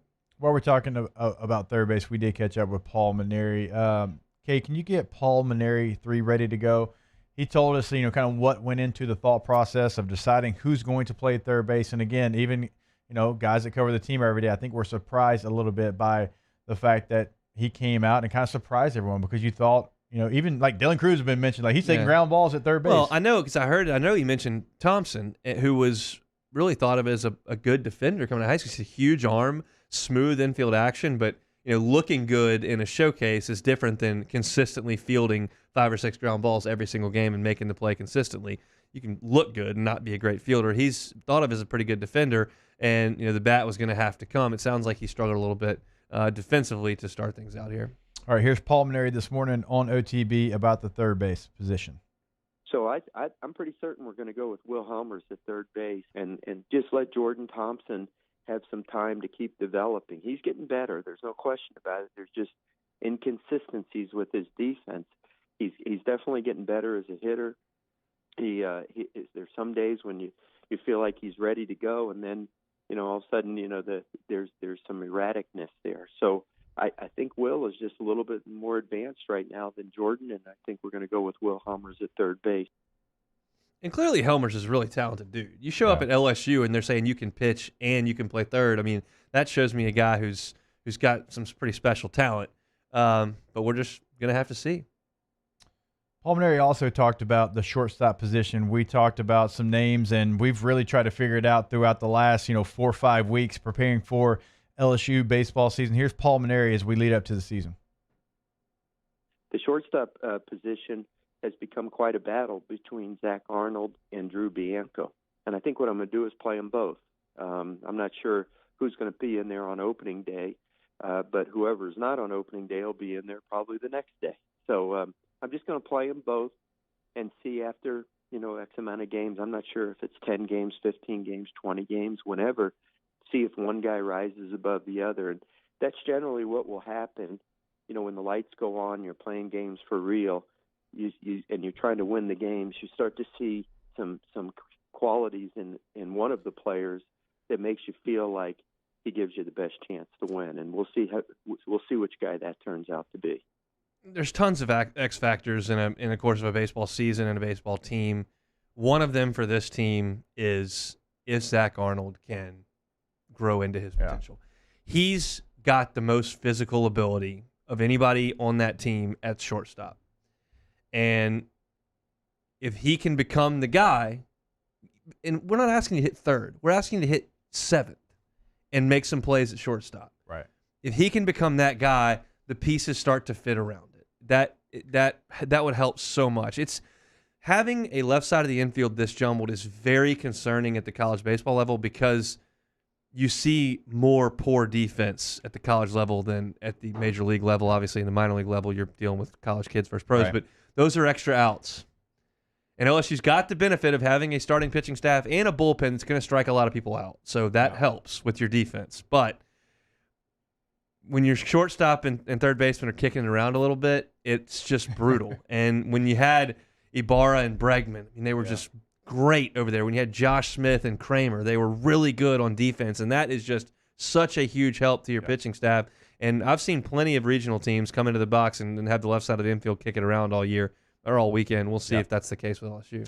All right, before we take our break, because this is the last Hanging with Hester and Hanny, we got to get some Huntisms in here. Oh, good. Hunt getting married. Now, that's news. We're trying again. Round 2. It's the remix. Hunt not getting Hunt. Not all the Air Force players are pilots. Yeah, they are. They're in the Air Force. They're all pilots. None of them are in strategic control or transportation. They're all pilots. Brian Burgess is a service member. I think he would know. Hunt encouraged Energy to perform rolling blackouts. Well, I was, had that happen on Tuesday night. So Hunt was responsible for de-icing and opening the Mississippi River Bridge. If I was, we'd just sit there and wait until it got warm enough. That would be my plan. Hunt has a groom shower instead of a bachelor party. Playing golf on Friday. Hunt still brags about his T-ball playing days. I mean, got some pretty good treats after those games. Those little flavored barrels of juice. Orange slices? Yeah, I mean, good stuff. Hunt has a signal for the infield fly rule. I think it's just this, isn't it? Yeah. In the playoffs one year, the Braves had one that was like 37 feet in the outfield. Would have scored him a run. Let me see. For those listening on the radio, Hunt pointed up. CST. Oh, Hunt thinks rolling blackouts are a result of too many Zimas with Jolly Ranchers. I'll be quite honest, I'd never heard of a rolling blackout until about 2 days ago. I'm not that bright, so it's not surprising. And it doesn't happen down here. No, it should. Hunt thinks participation trophies are beneficial for children to grow up with. He does not. Last one. Hunt is a Real Madrid and Barcelona fan. He's not. Don't know anything about him. But Messi played for one. You know which one he played for. Don't play coy here. Barcelona. Yes. You knew. I had a 50-50 chance. You knew. Hey. Nailed it. We got Tommy Tough guys up here. We don't watch soccer. It's a dumb sport. I just got that right. Sport. We'll take a break. More to come here. Hang with Hester and Hanny, presented by Richard Sonda. Hanging with Hester and Hanny. We are brought to you by Gotros Outdoor Power. Of course, you can find them online at GotrosOutdoorPower.com. Remember, 2 locations locally: Baton Rouge Airline at Industriaplex, in Gonzales Airline at 74. Go walk into the showrooms. You're going to find a ton of Hustler equipment there because Gotros Outdoor Power is Louisiana's #1 Hustler dealer. So you're going to find something that you love, residential or commercial-wise. They've got you covered. We also give you the website hustlerztrs.com. That gives you everything that they have to offer over at Gotros. You can shop the full Hustler inventory right there on that website. And remember, we gave you the 2 locations locally, but go to both of those websites because across the state of Louisiana, Shreveport to Monroe, from Baton Rouge to Houma, from Lafayette to Lake Charles, and everywhere in between, free delivery to your doorstep from Gotros Outdoor Power. Again, GotrosOutdoorPower.com. That's Gotros. We make it easy. Our listeners fire off their opinions on the JimsFirearms.net hotline at 499-1045. Keep listening for your next chance to shoot us your thoughts with the JimsFirearms.net hotline on 1045 ESPN Baton Rouge. Hey guys, this is Ryan Terrio with Mercedes-Benz of Baton Rouge, and you've got to come see us for the New Year's Certified Pre-Owned event. CPO vehicles come with an unlimited mileage warranty, and right now we're offering a 2-month payment credit up to $1,500, as well as 1.99% for 36 months on all eligible models. Check them out at mbobr.com or go see my guys Nick and Hess to take your new year up a gear. See dealer for complete details and exclusions. Qualified customers only, subject to credit approval by NBFS. Must take delivery by March 1st, 2021. This isn't just another day. It's so much more. Kelly's life was put on hold when her auctioneer primary care doctor discovered a rare blood disorder. Her doctor connected her to an auctioneer care team of cancer, heart, and kidney specialists. With multiple primary care locations around Baton Rouge, same-day appointments, and online scheduling, we're relentless about keeping you healthy. Auctioneer Baton Rouge, innovating healthcare for Kelly. Starting in 1974, Central Plumbing has served Baton Rouge and surrounding areas for all of their plumbing needs. Through these tough and trying times, we want you to remember that the Payne family is here to continue to support and serve you. As a multi-generational business, there is no job that is too big or too small. Residential, commercial, industrial, hospitality, we're here for anything you need. 24/7, 365. Give us a call, 225-925-8552. I've been doing business with Luba for 25 years. They're dependable, trustworthy. It's just the attention to detail with our clients. Our folks have years and years of experience. They're highly trained professionals. But many companies have that asset. What I'd like to think makes Luba a bit different is that we use those talents in a way that truly is dedicated to serving the needs of the folks who depend on us. Are you a licensed contractor? There's lots of good contractors in Louisiana doing work the right way, but unfortunately, too many unlicensed contractors are working outside the licensing requirements. Working as a contractor in Louisiana requires a license for the company doing the work. The Louisiana State Licensing Board for Contractors wants to help you get licensed to allow you to conduct work legally. It's not difficult to get the license. We can help you. Go to lacontractor.org for more information. Licensed contractors, it's the law. Gulf Coast Office Products is a nationally recognized Savin office equipment dealer based right here in Louisiana. Over 100 employees strong, Gulf Coast has the boots on the ground to support all vertical markets, from education, engineering, legal, and finance. With the latest in office technology, from desktop to production segment units, Gulf Coast and Savin have the perfect fit for you. Call 225-756-2644. That's 756-2644 for Gulf Coast Office. Hey, it's Matt Moscona inviting you to join us for Thursday's AFR, presented by the Aesthetic Medicine and Anti-Aging Clinics of Louisiana. NFL free agency inches closer, and we got a full hour of football talk with Mike Detillier. Join us 3 to 6, 104.5 ESPN Baton Rouge.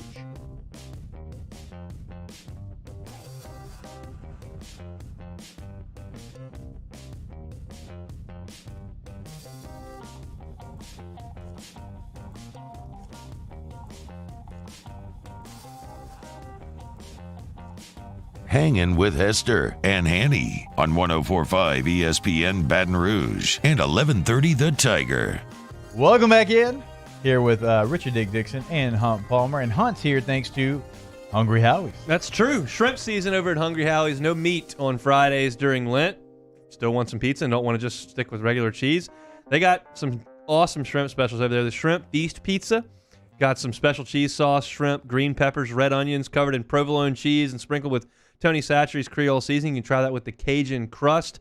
Very, very tasty over there at Hungry Howie's. And they also can add shrimp to any of those Howie subs over there. If you're looking to pick up lunch, want something without meat, put some shrimp in those Howie subs. Hungry Howie's in Nicholson, just south of LSU campus. They're open. The roads are pretty open. I think everybody's just about open about now. But Hungry Howie's delivery and carry out. Go to hungryhowies.com or download the app. We appreciate Hungry Howie's letting me crash on Tuesdays and Thursdays here. Hungry Howie's. Well done. Did you get your heart-shaped pizza for Valentine's Day? I did not get a heart-shaped pizza for Valentine's Day because I wasn't here. I saw a lot of people on Instagram it was an and option. Twitter. People were showing pictures of their heart-shaped pizza. I was pumping it for 3 weeks. My son's actually, like, you think of it for Valentine's, but like the kiddos, like, oh my gosh, that's a pizza in the shape of a heart. Like, they get excited about it. If you just do a pizza in any other shape than a circle, the kids get pretty excited. That's true. You got a pan pizza. It can be a rectangle. Like Look the at old us. We little- know our shapes. Remember the You old, know are great. The See old that? Little Caesars used to come in that big rectangle box you get like at the kids' birthday parties, and it was Hey, about the size of this we don't table. talk about Little Caesars. We talk about Hungry Howie's here, Richard. I'm just okay. Whatever. Moving on. You know what I'm talking about. Hunt's got something he's passionate about. Yeah. And y'all can chime in on this because obviously y'all lived it, but I'm just thinking about it from the outside looking in. The NCAA has extended once again the dead period, which means no in-person recruiting and no visits officially for football recruits. And all I can think about as they continue to do this is that we're talking about kids who have trained their entire life, practiced, weightlifting, running sprints in the summer, 2-a-days, waking up for workouts for school. We've got parents who have sacrificed, who have worked 2 jobs or have taken time off to drive to camps or gotten kids to practice or to support kids in games. And they've these kids with this talent, this work ethic, this sacrifice for 15 years have gone through this, and now they're not able to assess the information and have the opportunity to have colleges pay for them to visit places where they can further their education and further their athletic career and potentially make a career out of that. They're not given the opportunity, and I don't know why. I understand why we did this in March and April. Yep. It is February. We are getting vaccinated. Hundreds of thousands of people are traveling every day. If grandma or mom has a health risk, she doesn't have to go. And if we don't decide as a family that it's a good idea, you don't have to go, but you can't tell the kids they can't do it. Yeah. I just don't understand how the NCAA can continue to do this. It's robbing kids of their future. If you can have 25,000 people inside Tiger Stadium to watch a game, you can have 25 people visit campus to tour it. So I've got an issue with, and I agree with, like, if you're a health risk, like, okay, yeah, that's You don't a have smart to do it. decision. No, it's up and to not you. everybody can have the resources to come to the school and themselves. Like we saw the group that came here and they toured everything by themselves. Not everyone has those resources. In fact, I would say a lot of people don't have the resources to just pick up and travel to Baton Rouge and take off of work and all those things. And so you're making this a situation where these kids, that's what they are. These children are having to make the decision on where they're going for the next part of their life and not see the campus and not experience the campus, not have these relationships already built in when they choose it. And this is a life-altering choice that they're making. Like if you go somewhere else, who knows where you're at? If I go somewhere else, I don't know where I'm at. I mean, this is a life-changing choice that they're making, and they're having to make it off a Zoom call. Can you imagine signing your scholarship without ever stepping foot on campus? And there's No, kids but doing it right now. a ton of kids are doing it. And you could say, well, why wouldn't you go somewhere where you already know? Why would you? Like, you're not going to choose because, I've been there, so I'm going to go there. No. If you have a chance to play for LSU and it's always been your dream and you're from a bigger Vegas, part of the story, and you can't make it here. Next year and the year after, year 1 and 2 after this is all said and done, how do you think how much that's going to play out in the transfer portal? Man, I just really never got to see it. It wasn't a fit for me. I didn't like the campus. It's not necessarily about a relationship with the coach. I can talk to the coach on Zoom or on FaceTime or whatever, and I can get a pretty good figure. I can figure out what Saturday in Bryant-Denny Stadium or Tiger Stadium or Happy Valley looks like. Yeah. But it's coming on what's the academic facility? How far do I have to walk to class? Where am I living? Yeah. All this kind of stuff that you can't figure out. It's just I just think it's so unfair to have these kids have to basically just walk in blind. Say, all right, well, this is what I think. I don't understand why we're still there. The thing that will miss out the most to me, and it was a big thing with my recruitment, is how you interact with players already on the team. I mean, your guys are not getting to meet all the players on these in-person visits, and they host you, take you around. You get to know, like, man, I kind of like these guys. It's a group I can hang out with. They make me feel comfortable. I mean, because I'll tell you, the reason I signed with LSU is over the years of getting recruited, I knew just about everybody on the team, and I was really comfortable when I came over to a practice or something. Everybody stopped and talked, and I had that comfort coming over to LSU. It's something that I thought would, coming in now to this spring evaluation period, would go away. I thought, okay, spring practice is going to take place. You're going to have the ability to go check out some spring practices because, like you said, I mean, you got 25,000 people at these games. If you want to bring in a group of 30 and spread them across from goal line to goal line watching the practice, you do. And you've got an indoor facility as well. Okay, let's allow that to happen. Now, I'm not saying we're going to have 100 kids at practice, but let me get 25, 30 prospects here that are juniors that are making their decision here pretty soon. to my school, to my campus, so they can see what we do, how we run a practice, how we go about, getting ready as far as a game plan in our film rooms and all these different type of things. Like, you have that ability, and now you're making another class decide, because a bulk of this class is going to make the decision in the spring, and they're not going to have the ability to go to this campus. And we have protocols in place. Yeah. Give them a test when they get here. I mean, and the big schools can foot the bill for this. Like, it's just not fair. And I just don't understand why we're still doing this. When we had no information in March and we had a just ridiculous outbreak and everybody was in the dark, let's shut it down. We're doing a little bit better than that right now. We're playing with 0 hospitalizations. We're completing seasons. People are traveling, like I said, every day. Let's give these kids a little help. So, where's the call coming from? Is it one person SEC office that is really it's the NCAA. Oh, it's not it's the NCAA. Okay. This is an NCAA deal. It's everybody. Yeah. NCAA. No official visits. Yeah, no official sense tough. either for the NCAA, but that's a whole different. Well, we can get into that conversation about a lot of things. Yeah, we'll do that. We'll make fun of the NCAA when we come back. We're going to take a break now. More to come here. Hanging with Hester and Hanny, presented by Richard Honda. Hanging with Hester and Hanny. All right, brought to you by Garcia Roofing. Of course, you can find them online at garciadidmyroof.com. There, you'll find the free roof inspection. I talk about it all the time because I had a true experience with Garcia Roofing. Free roof inspection. Well, what does that mean? What's it going to cost me? It's not going to cost you anything. In fact, they're going to come out, they're going to take a look at your project and tell you exactly what you need with an itemized list and pictures of what you need to do. So there's going to be transparency. Hey, here's what we found wrong. Here's how you got to fix it, right? The other company, I tell you, they came out, hey, man, throw some new shingles on there. You'll be good to go. Man, I would have had so many problems because we needed so much more ventilation problems all through the place, and they were going to just throw shingles on the roof. So, look, Garcia Roof came out, said, no, here's what you need to do, and they did it, and now I'm better for it, and I saved thousands of dollars by doing it. GarciaDidMyRoof.com, 225-756-3100. We opened up the playbook and expanded our coverage. Listen daily in high definition on 98.1 HD2. We are 104.5 ESPN Baton Rouge.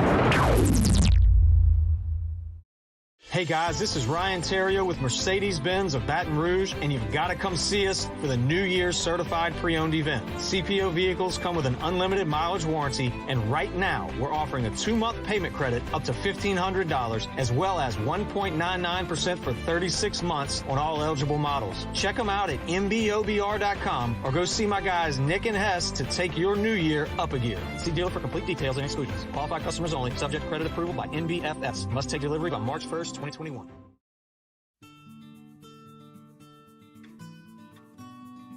This is a house call.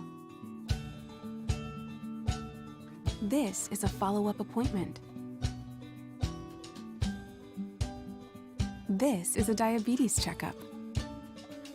This isn't just more convenient care, it's more advanced care. This is innovating healthcare at Louisiana's #1 hospital, Auctioner. ServiceMaster Elite create clean, disinfected work environments. As a local business, we take pride in serving the New Orleans and Baton Rouge areas. Our cleaning protocols follow CDC and OSHA standards for healthcare settings, offices, senior living, restaurants, and industrial plants. Contact ServiceMaster Elite to get your operation ready for reopening with germ disinfection cleaning. ServiceMaster Elite, the trusted choice in professional cleaning since 1996.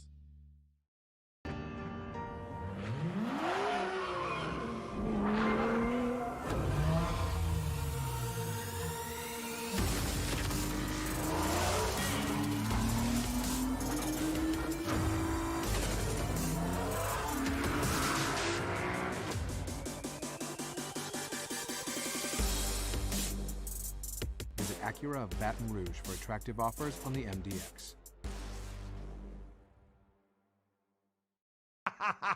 Can you feel it? Spring is almost here, and if you got a new boat for Christmas or you just want to take your boat to a new level, you want front-to-back boat service, HD displays, live sonar that show the fish before you cast, Trollin Motors. At Front to Back, they got not one, but 2 NMEA certified techs for all of your marine electronic needs. How does a brand new speaker system sound? Well, guess what? They do that too. So call 225-928-9644 or go to Front to Back Boat Service. At All-Star Toyota, you get it all. If you're in the market for an all-new Toyota vehicle, come see our friendly and knowledgeable sales team at All-Star Toyota. Located in Baton Rouge at the corner of Airline and Goodwood, we've been serving our community since 2005 by offering a large selection of new Toyota cars, trucks, and SUVs. Get behind the wheel of your dream car and take a test drive at All-Star Toyota today. Thursday edition of Game Time. We got Megan making money. Dwayne Colucci with his red-hot NHL pick. Roscoe checks in. And Will Wade talking LSU hoops. It's from Superior Grill on Highland Road. Thursday edition of Game Time. 104.5 ESPN Baton Rouge.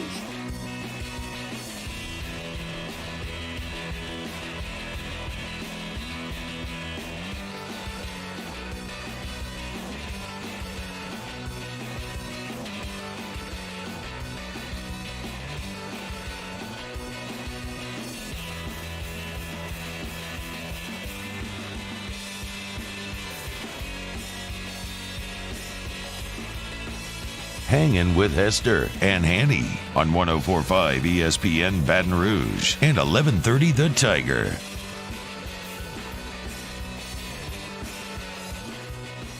All right, welcome back in. Richard Dixon had to take a work phone call, so what he has done to us is left Hunt and I with the decision. Do we sit in the same side of the booth?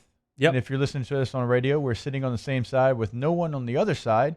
If we go to a movie together, do we sit side by side or do we leave a seat in between us?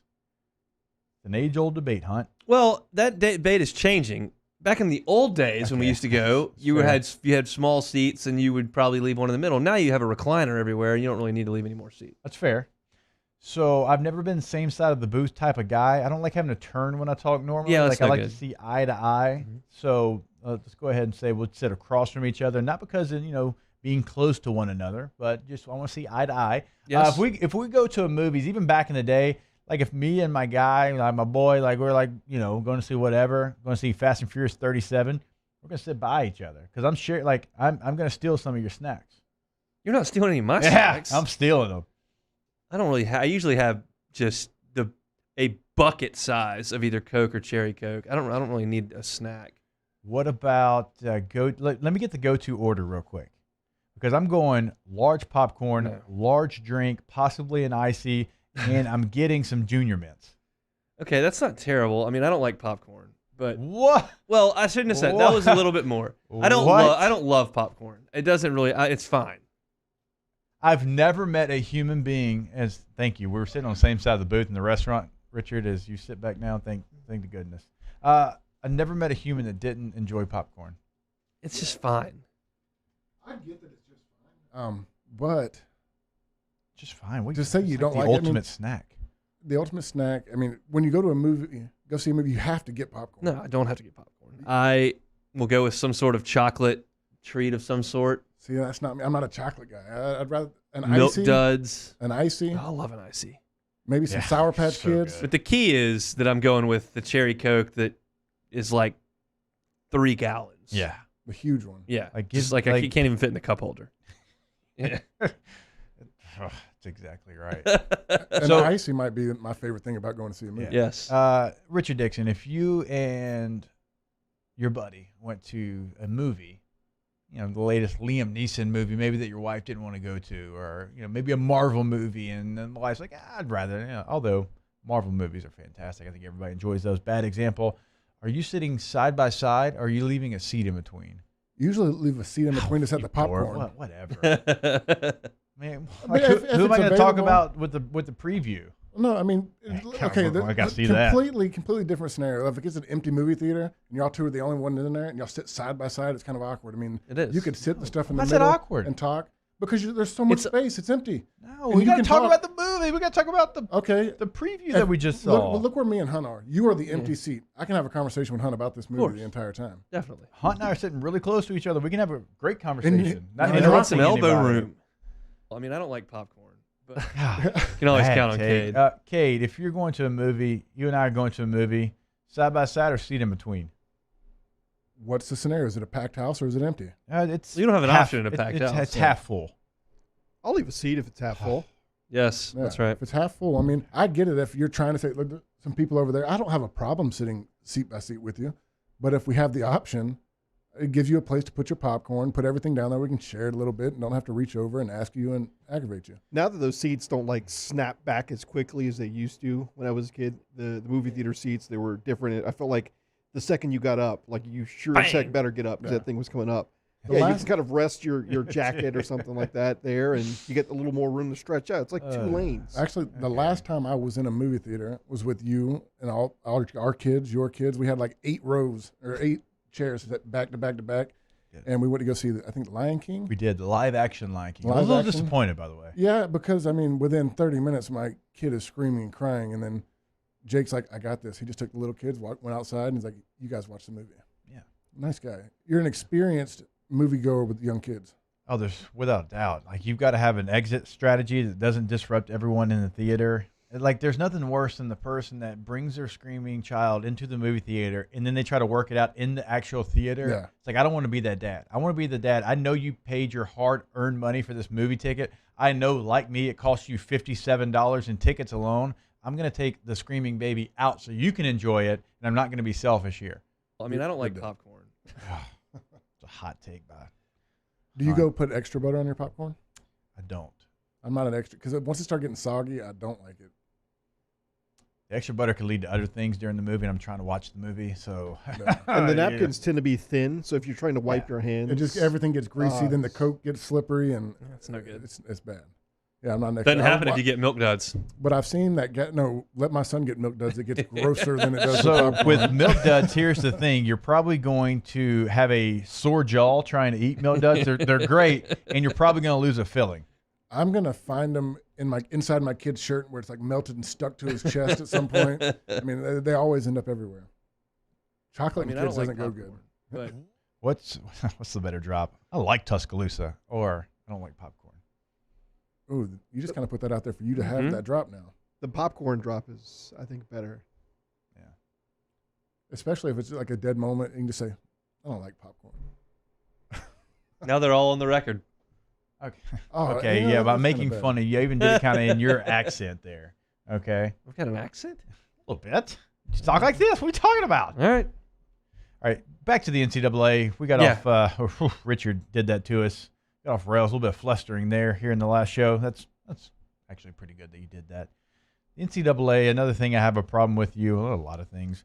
The hard 25, and you add grad transfers into that hard 25 because there's a chance, Hunt, to have like 2 players in every signing class because you're saving spots that don't get the opportunity to play at that school because coaches are having to save that scholarship for a potential, not even a certain guy, a potential grad transfer or a transfer in the transfer portal.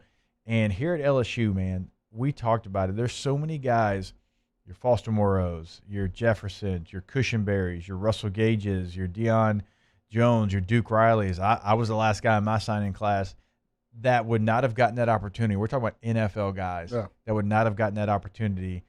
We talked about the dead period. I'd like to see the NCAA say, hey, the hard 25 is going to be for high school players or junior college players only, and we'll give you this amount of spots for grad transfers if you have the scholarships available. I just don't get why it matters. If you're only allowed to have a certain amount of scholarship players on your team, then as long as you have done it, the way that it fits out to where you have just the right amount of people, I don't know why it has to be a certain amount every year.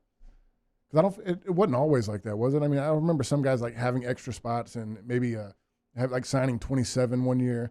Just because they had a couple extra spots, or they had guys leave throughout the season. I don't get why it has to be a hard 25 regardless when you have a max number of scholarship players you can have. It makes too much sense to do it the other way, so the NCAA is like, yeah.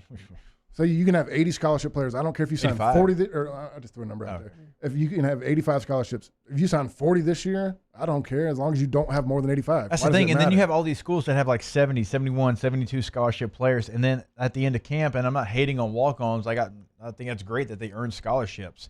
But it's like, hey, we got 5 scholarships. Let's give them the walk-ons for the season. I think that's a great thing when they do it. But why do they get that? Because you had guys either leave early for the draft, got kicked off the team, got arrested. I mean, they're getting scholarships that were wasted, really.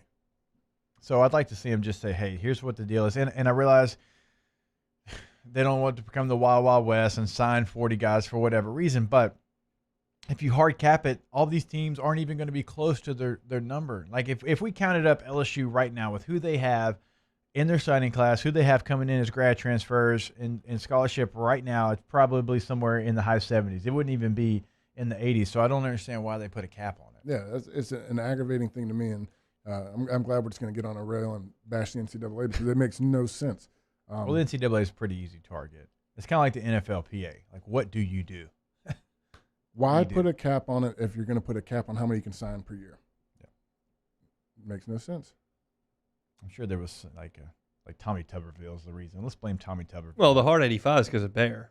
Yeah. Oh, yeah, because he just signed everybody. Sign everybody and then just sit them on the bench. My dad went through the recruiting process, got offered by the Bear, but they always joke the reason they were so good is they signed anybody that maybe could play football just so you didn't go play somewhere else. Exactly, and then they put guys on the track team. Yeah, and they're take all the scholarships that Alabama's got to offer. They did. I can't hate on Bear. I mean, he did turn around after hearing Pearl Harbor go on over the radio. FDR was announcing Pearl Harbor had happened. He was going to interview for the Arkansas head coaching job. He hits a U-turn to go enlist because he heard FDR talk about Pearl Harbor. So y'all went from trying to make fun of Tennessee, and then y'all got into this conversation. We did. Right who was I with yesterday? Cody? Cody, yeah. Would you done the same? Hit that U-turn? Yeah, the Army really wants me to enlist. I'd be a real asset. I can't think of anyone worse. You'd be Captain America before he got the secret sauce. I'd just be nothing. All right, we will take our next break. One more segment with our guy Hunt Palmer. When we come back, Hanging with Hester and Hanny, presented by Richard Honda. Hanging with Hester and Hanny. All right, speaking of Richard Honda, the title sponsor of the show here every single day. You can find them online at richardshonda.com. There on the website, you can do it all. Remember, they have the buy from home option. It's a 7-step process to get your vehicle delivered to your doorstep. You get the money just right. You fill out the options that you want on the car. You compare the vehicles. You put them side by side. And at the end of the process, you get your vehicle delivered straight to your doorstep. But we always encourage you, go see them over at 13413 Millerville Greens Boulevard in Baton Rouge. That's I-12 and Millerville, because with over 700 new and pre-owned vehicles on the lot, they're going to have something that you fall in love with and that meets your needs. We know that every family's got different needs, right? And no matter what you're looking for, cars, hybrids, midsize or full-size SUVs, you've got the van, you've got the truck, you've got the full-size Pilot. You got everything over at Richards Honda. Go check them out at richardshonda.com. And as always, home of the warm and fuzzy feeling.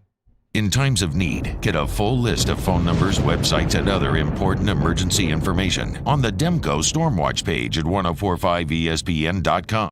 50 years ago on Easter Sunday, Breck's Baton Rouge Zoo proudly opened our doors, and we've been hopping ever since. 5 decades of connecting people with animals, teaching our community about the problems facing wildlife and how we can help, and working with zoos across the world to protect endangered species. Today, our future is taking flight by stretching the possibilities of what your zoo can become, while we keep it fun and affordable for everyone. Thanks for coming along. This isn't just another day. It's so much more. Kelly's life was put on hold when her auctioneer primary care doctor discovered a rare blood disorder. Her doctor connected her to an auctioneer care team of cancer, heart, and kidney specialists. With multiple primary care locations around Baton Rouge, same-day appointments, and online scheduling, we're relentless about keeping you healthy. Auctioneer Baton Rouge, innovating healthcare for Kelly. Starting in 1974, Central Plumbing has served Baton Rouge and surrounding areas for all of their plumbing needs. Through these tough and trying times, we want you to remember that the Payne family is here to continue to support and serve you. As a multi-generational business, there is no job that is too big or too small. Residential, commercial, industrial, hospitality, we're here for anything you need. 24/7, 365. Give us a call, 225-925-8552. I've been doing business with Luba for 25 years. They're dependable, trustworthy. It's just the attention to detail with our clients. Our folks have years and years of experience. They're highly trained professionals. But many companies have that asset. What I'd like to think makes Luba a bit different is that we use those talents in a way that truly is dedicated to serving the needs of the folks who depend on us. Are you a licensed contractor? There's lots of good contractors in Louisiana doing work the right way, but unfortunately, too many unlicensed contractors are working outside the licensing requirements. Working as a contractor in Louisiana requires a license for the company doing the work. The Louisiana State Licensing Board for Contractors wants to help you get licensed to allow you to conduct work legally. It's not difficult to get the license. We can help you. Go to lacontractor.org for more information. Licensed contractors, it's the law. Gulf Coast Office Products is a nationally recognized Savin office equipment dealer based right here in Louisiana. Over 100 employees strong, Gulf Coast has the boots on the ground to support all vertical markets, from education, engineering, legal, and finance. With the latest in office technology, from desktop to production segment units, Gulf Coast and Savin have the perfect fit for you. Call 225-756-2644. That's 756-2644 for Gulf Coast. On the next Off the Bench, we officially launch on CST, and we kick it off with new LSU defensive coordinator Durante Jones. Hunt Palmer gets you ready for the basketball and baseball weekends on Off the Bench, 104.5 ESPN.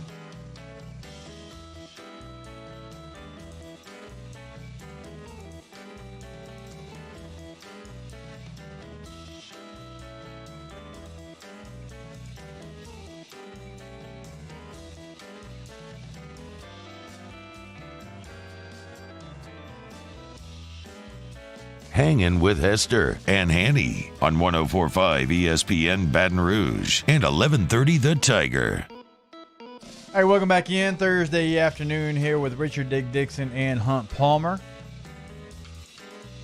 Talked a little bit LSU baseball, hated on the NCAA, talked about movie theater etiquette. Now we're going to talk about LSU basketball.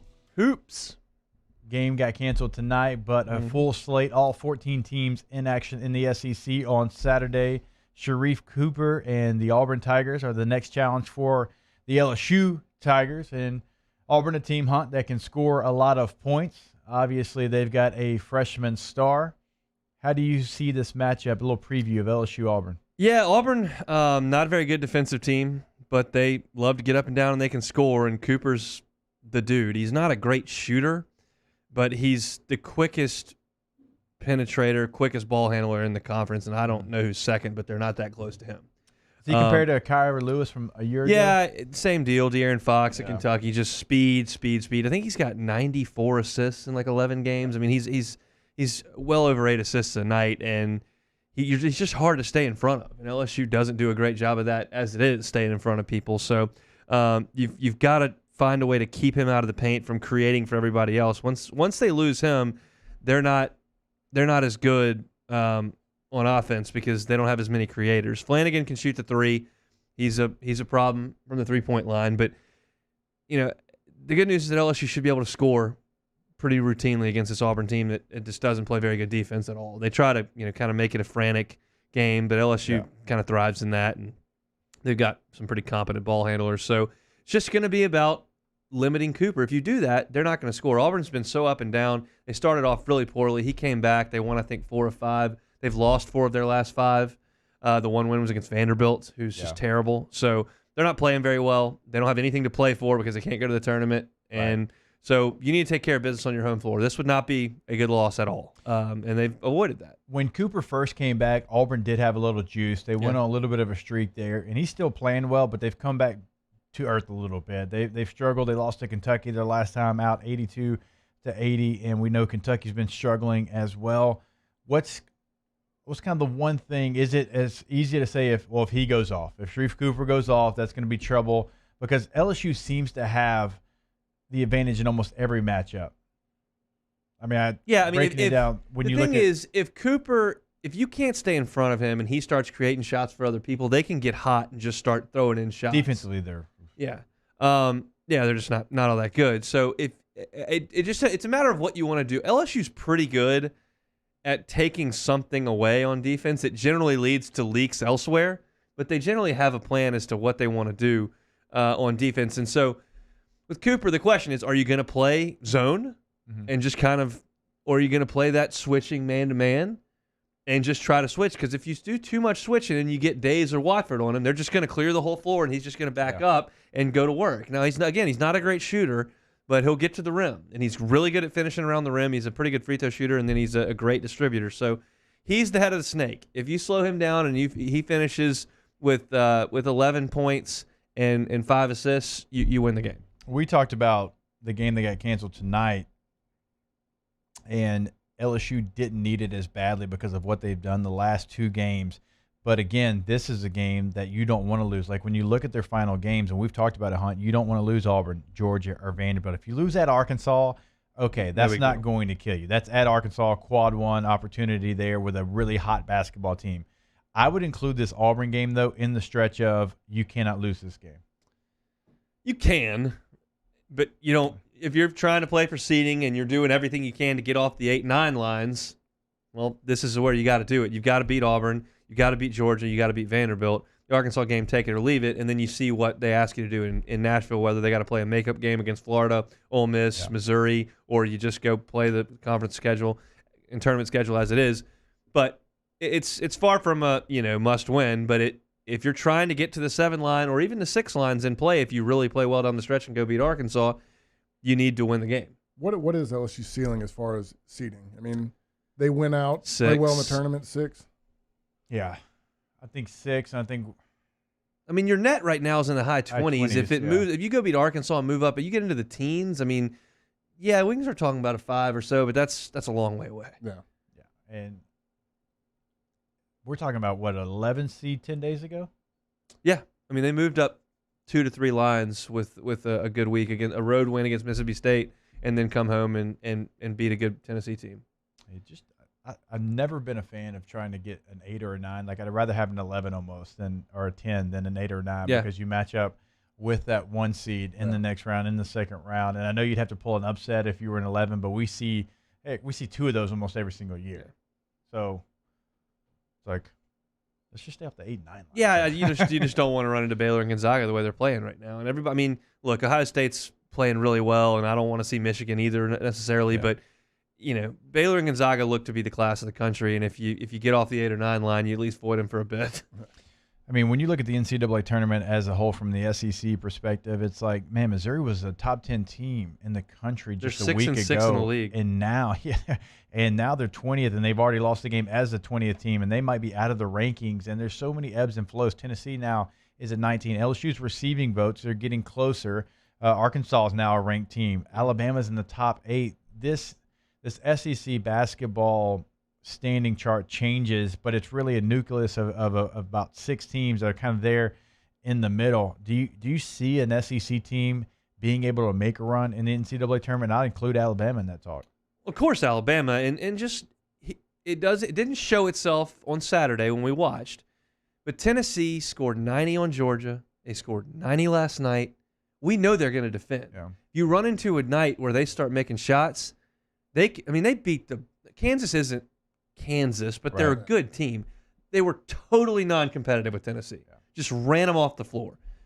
So there are nights where you do not want to see Tennessee. Now, there are nights when they score 52, and that's why they're not going to the Final Four. Yeah. But if they were to end up on the 7 line and play a 2 seed in the second game, they can beat them for sure. What's going on with Missouri? Missouri, you mentioned 6-6 in conference. I mean, we're talking not that long ago. They've got a body of work because they beat Illinois, who's very good, and they beat Alabama. So you start talking about elite wins, and that is the most important thing. The most important thing you can have on your resume is beating good teams. LSU's tidy resume on the back end where they haven't slipped up at all is nice. But beating good teams, you know who has the second most quad 1 wins? I found this very interesting. You'll like it. Gonzaga. That's never the case. Ohio State's got the most quad 1 wins. Gonzaga's second. Yeah. That makes their resume even more impressive. Yeah. Well, when you look at who they played non-conference wise, I mean, they were scared whoever would take the game. Yeah. Virginia, Iowa, West Virginia. It didn't matter. They were trying to play everybody, including Baylor. Remember that game got canceled, and they've always kind of had to do that. But that is still surprising when you say that And this is totally off course, but we're about to wrap the hour anyway, so we'll kind of defer. But I heard Gus Malzahn's opening press conference, and it was very interesting to hear him be as candid. He said, we can get in the playoff. Now, we have to go play and beat on the road a top 10 team. Yeah. We got to get it on the schedule, and we have to go beat them. But I've never heard someone actually come out and say that from the group of five. And he said, we realize if we go out and win the American, no one cares. We have to go beat Ohio State. Yeah. And that's what Gonzaga did. That's what got them from being a nice mid-major to a true blue blood, because non-conference, they did do that. All right, we got about a minute left. Let me end this, since this is going to be the last time here that we can do this. We'll do it in the morning, too. Don't worry. Will Hunt have a Zima fountain for his bachelor shower? I almost said something I wasn't supposed to say on the air. Okay. Hunt broke the skee ball machine at I-Bars. My dad used to call me skee ball when we were real young. I was like 5, 6, 7 years old. Got to ask about that during the break. Hunt says his greatest professional influence is the afternoon guy. I love the afternoon guy. One of my close friends. If LSU doesn't score 100, should this be counted as a loss? No. As a ask. Because they're not going to score 100.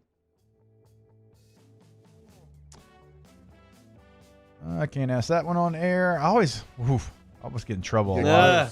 Better watch reading these nincompoops. Hunt likes black licorice. Not true. Can't tell you the last time I had it. I don't like popcorn. All right, Hoon. I will actually. I'll see you in the morning. You will. 7:30. Can't wait. Yeah, I'm off the bench because I'll be there. And it's the only radio show I have tomorrow. I don't know what to do with all the extra time. So much time for activities. No popcorn. Not sleep. It starts at 7 a.m. But we'll be back. Hour number 3. Sleep after. Hangin' with Hester and Hanny. At All-Star Toyota, you get it all. If you're in the market for an all-new Toyota vehicle, come see our friendly and knowledgeable sales team at All-Star Toyota.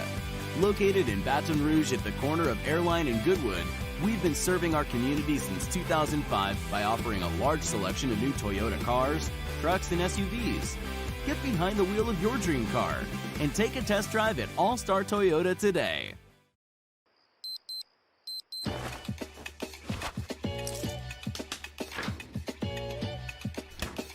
I'm feeling good. So good. I just thought you should know.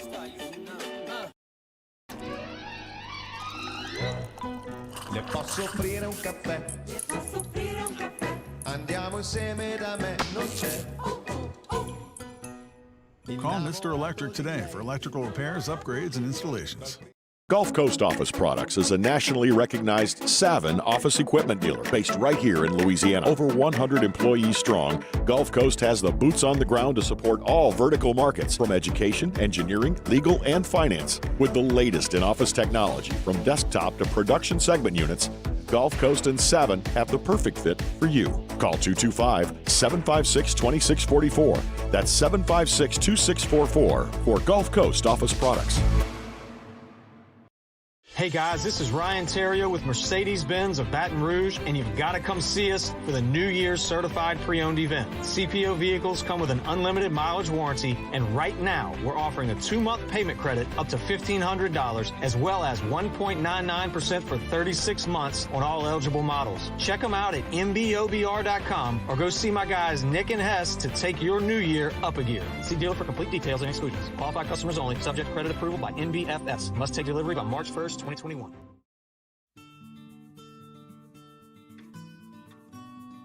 This is a house call. This is a follow-up appointment. This is a diabetes checkup. This isn't just more convenient care, it's more advanced care. This is innovating healthcare at Louisiana's #1 hospital, Auctioner. ServiceMaster Elite create clean, disinfected work environments. As a local business, we take pride in serving the New Orleans and Baton Rouge areas.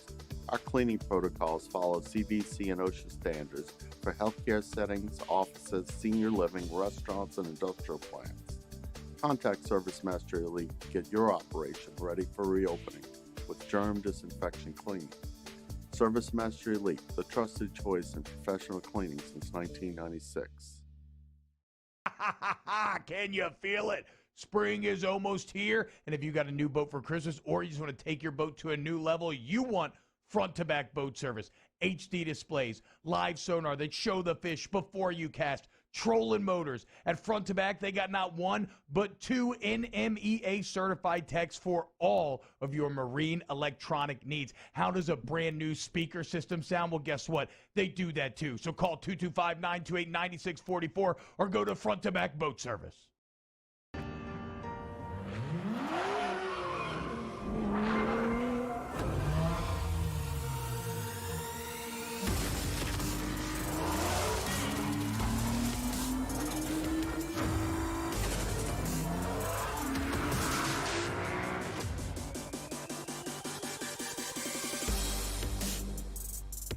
Acura of Baton Rouge for attractive offers on the MDX.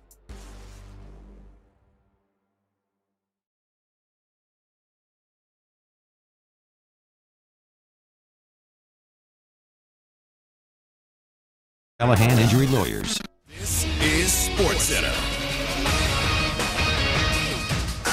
I'm Christine Lisi. Developing story. Another quarterback domino has fallen this NFL offseason. The Eagles agreed to trade QB Carson Wentz to the Colts for a 2021 third-round pick and a conditional 2022 second-round pick that could turn into a first-rounder, according to ESPN's Adam Schefter and Chris Mortensen. Wentz reunited with his former offensive coordinator, Frank Reich. Indy, the perfect landing spot for Wentz, believes Monday Night Football's Louis Riddick. Frank Reich understands what makes Carson tick, how he fell off, the kind of things he's going to need to do for him on a personal basis in order to get him to play at a high level, keep his confidence up.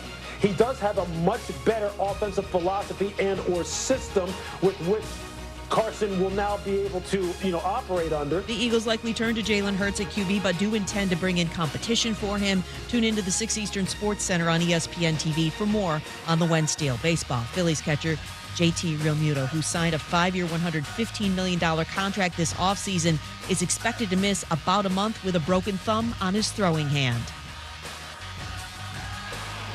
With no fees or minimums on checking and savings accounts, and an app that lets you bank anytime, anywhere, choosing Capital One is like the easiest decision in the history of decisions. That's banking reimagined. What's in your wallet? Terms apply. Capital One NA, member FDIC.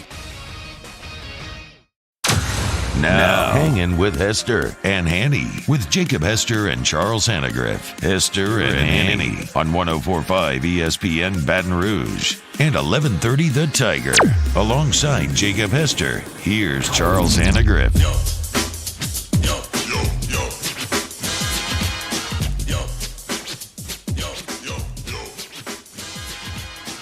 All right, welcome in hour number 3 of the show here with Richard Dixon on a Thursday afternoon. Richard, you had some homework the last time that you did a show. Do you remember what the homework assignment was? I haven't had homework in a long time. You talking about LSU bass fishing? Yes, you were supposed to find out, what the deal was. Did we have a team? Where do they fish at? How many members do we have? So I talked to some guys. They practice at the lakes a good bit. The LSU Lakes. The LSU Lakes. They practice at the lakes a good bit. I can't find what the upcoming tournament is. Every time I look on their Instagram, which we got to get their Instagram rolling. They only had 50 likes on a post they had the other day, and for an LSU sport not to have more than a couple thousand, it kind of blows my mind.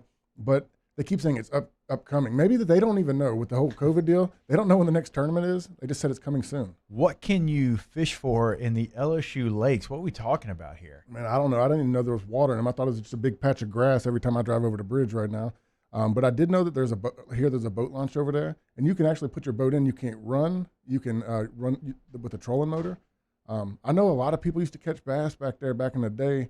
I don't know anybody who really fishes over there now that it's completely covered in grass. I mean, we talking catfish, we talking brim. I mean, well, the LSU bass fishing team is going after bass, I assume. I know, but now I'm curious what's in the lake. Shoot. I mean, I see people out there with the king poles. There. There's probably some brim. You got some brim. There might be a few sac-lay in there. There's going to be catfish and bass. You say white perch? Is that what you said? I'm a crappie guy. In Mississippi, you always call it crappie, and then I get confused because I go fishing in Mississippi. Everybody's like crappie, and I'll come back here and I'll stutter. I'll say crappie and like sac-lay or perch up in or white perch. I mean. That's Louisiana changes the name on something that everybody else uses.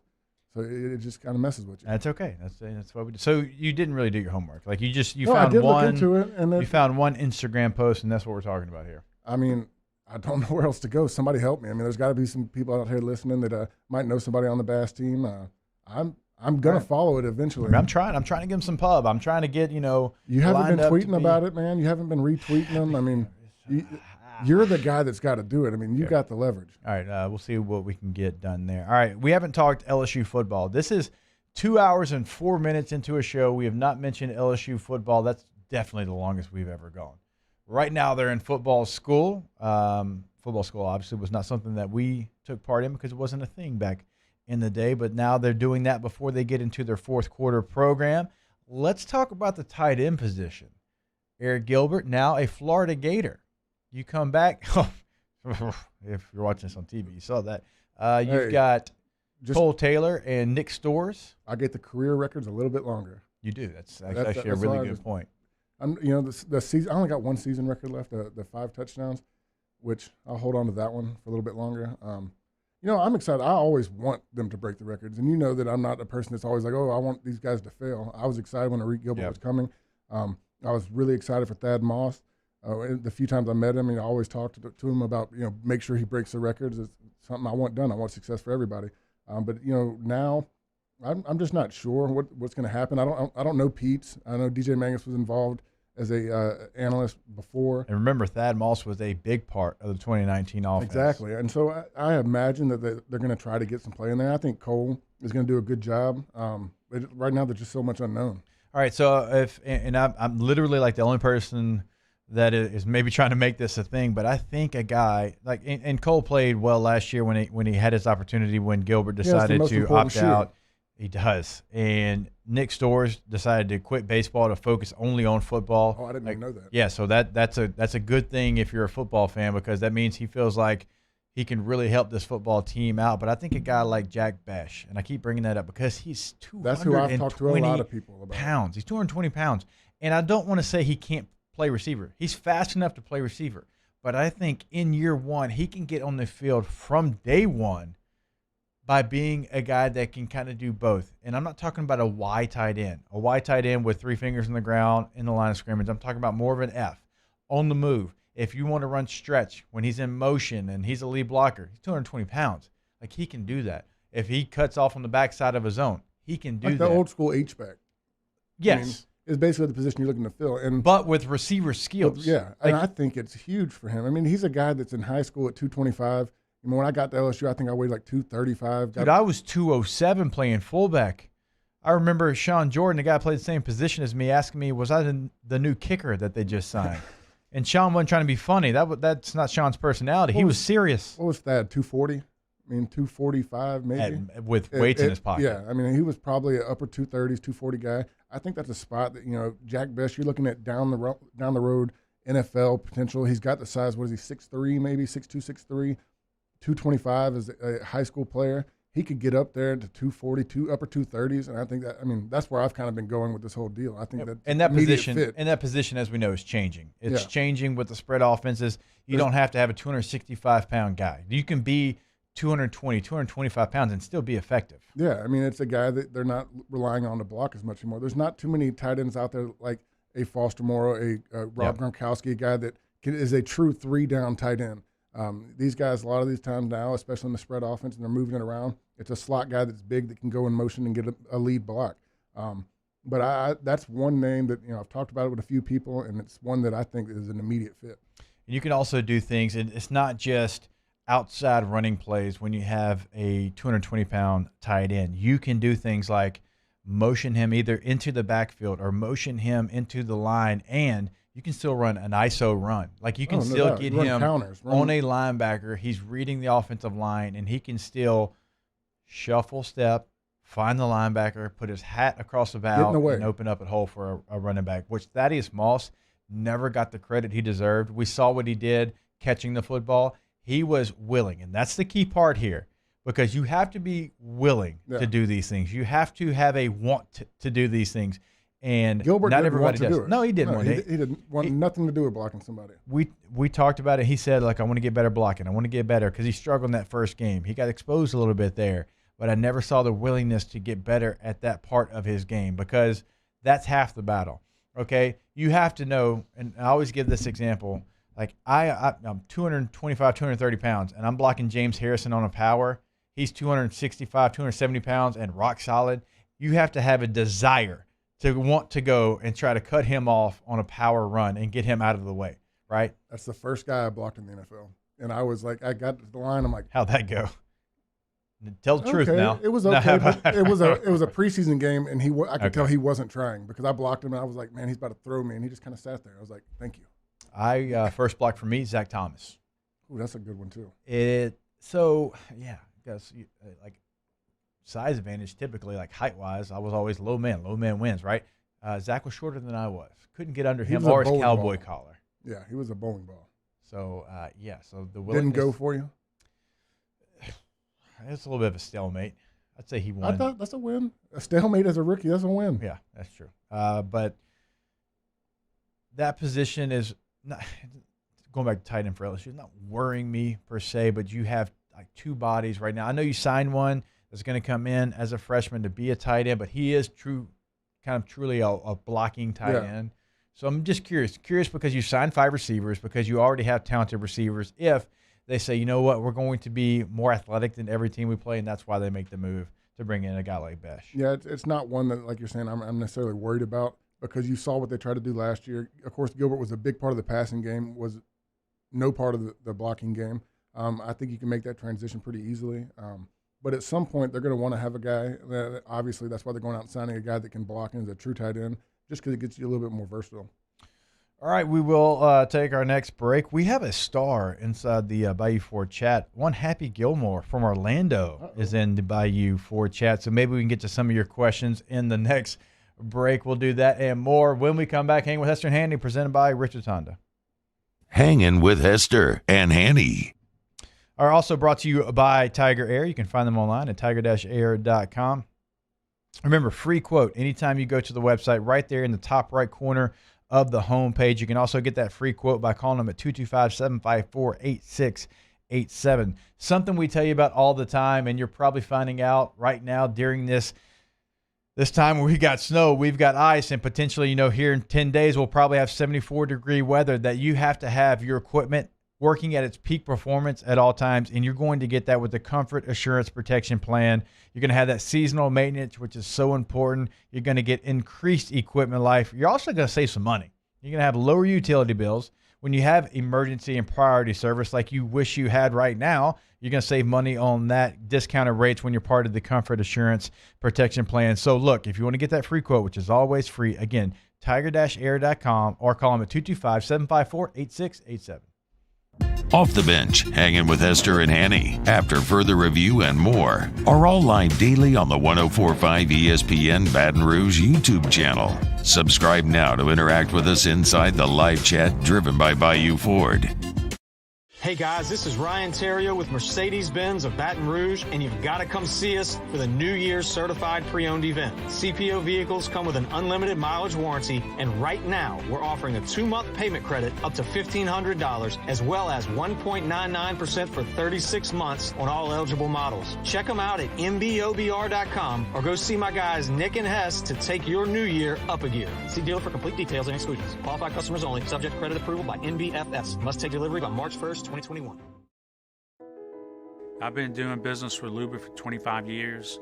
They're dependable, trustworthy. It's just the attention to detail with our clients. Our folks have years and years of experience. They're highly trained professionals. But many companies have that asset. What I'd like to think makes Luba a bit different is that we use those talents in a way that truly is dedicated to serving the needs of the folks who depend on us. 50 years ago on Easter Sunday, Breck's Baton Rouge Zoo proudly opened our doors, and we've been hopping ever since. 5 decades of connecting people with animals, teaching our community about the problems facing wildlife and how we can help, and working with zoos across the world to protect endangered species. Today, our future is taking flight by stretching the possibilities of what your zoo can become, while we keep it fun and affordable for everyone. Thanks for coming along. This isn't just another day. It's so much more. Kelly's life was put on hold when her auctioneer primary care doctor discovered a rare blood disorder. Her doctor connected her to an auctioneer care team of cancer, heart, and kidney specialists. With multiple primary care locations around Baton Rouge, same-day appointments, and online scheduling, we're relentless about keeping you healthy. Auctioneer Baton Rouge, innovating healthcare for Kelly. Starting in 1974, Central Plumbing has served Baton Rouge and surrounding areas for all of their plumbing needs. Through these tough and trying times, we want you to remember that the Payne family is here to continue to support and serve you.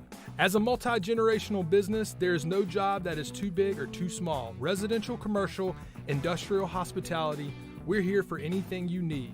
24/7, 365. Give us a call, 225-925-8552. At All-Star Toyota, you get it all. If you're in the market for an all-new Toyota vehicle, come see our friendly and knowledgeable sales team at All-Star Toyota. Located in Baton Rouge at the corner of Airline and Goodwood, we've been serving our community since 2005 by offering a large selection of new Toyota cars, trucks, and SUVs. Get behind the wheel of your dream car and take a test drive at All-Star Toyota today. Hey, it's Matt Moscona inviting you to join us for Thursday's AFR, presented by the Aesthetic Medicine and Anti-Aging Clinics of Louisiana. NFL free agency inches closer, and we got a full hour of football talk with Mike Detillier. Join us 3 to 6, 104.5 ESPN Baton Rouge.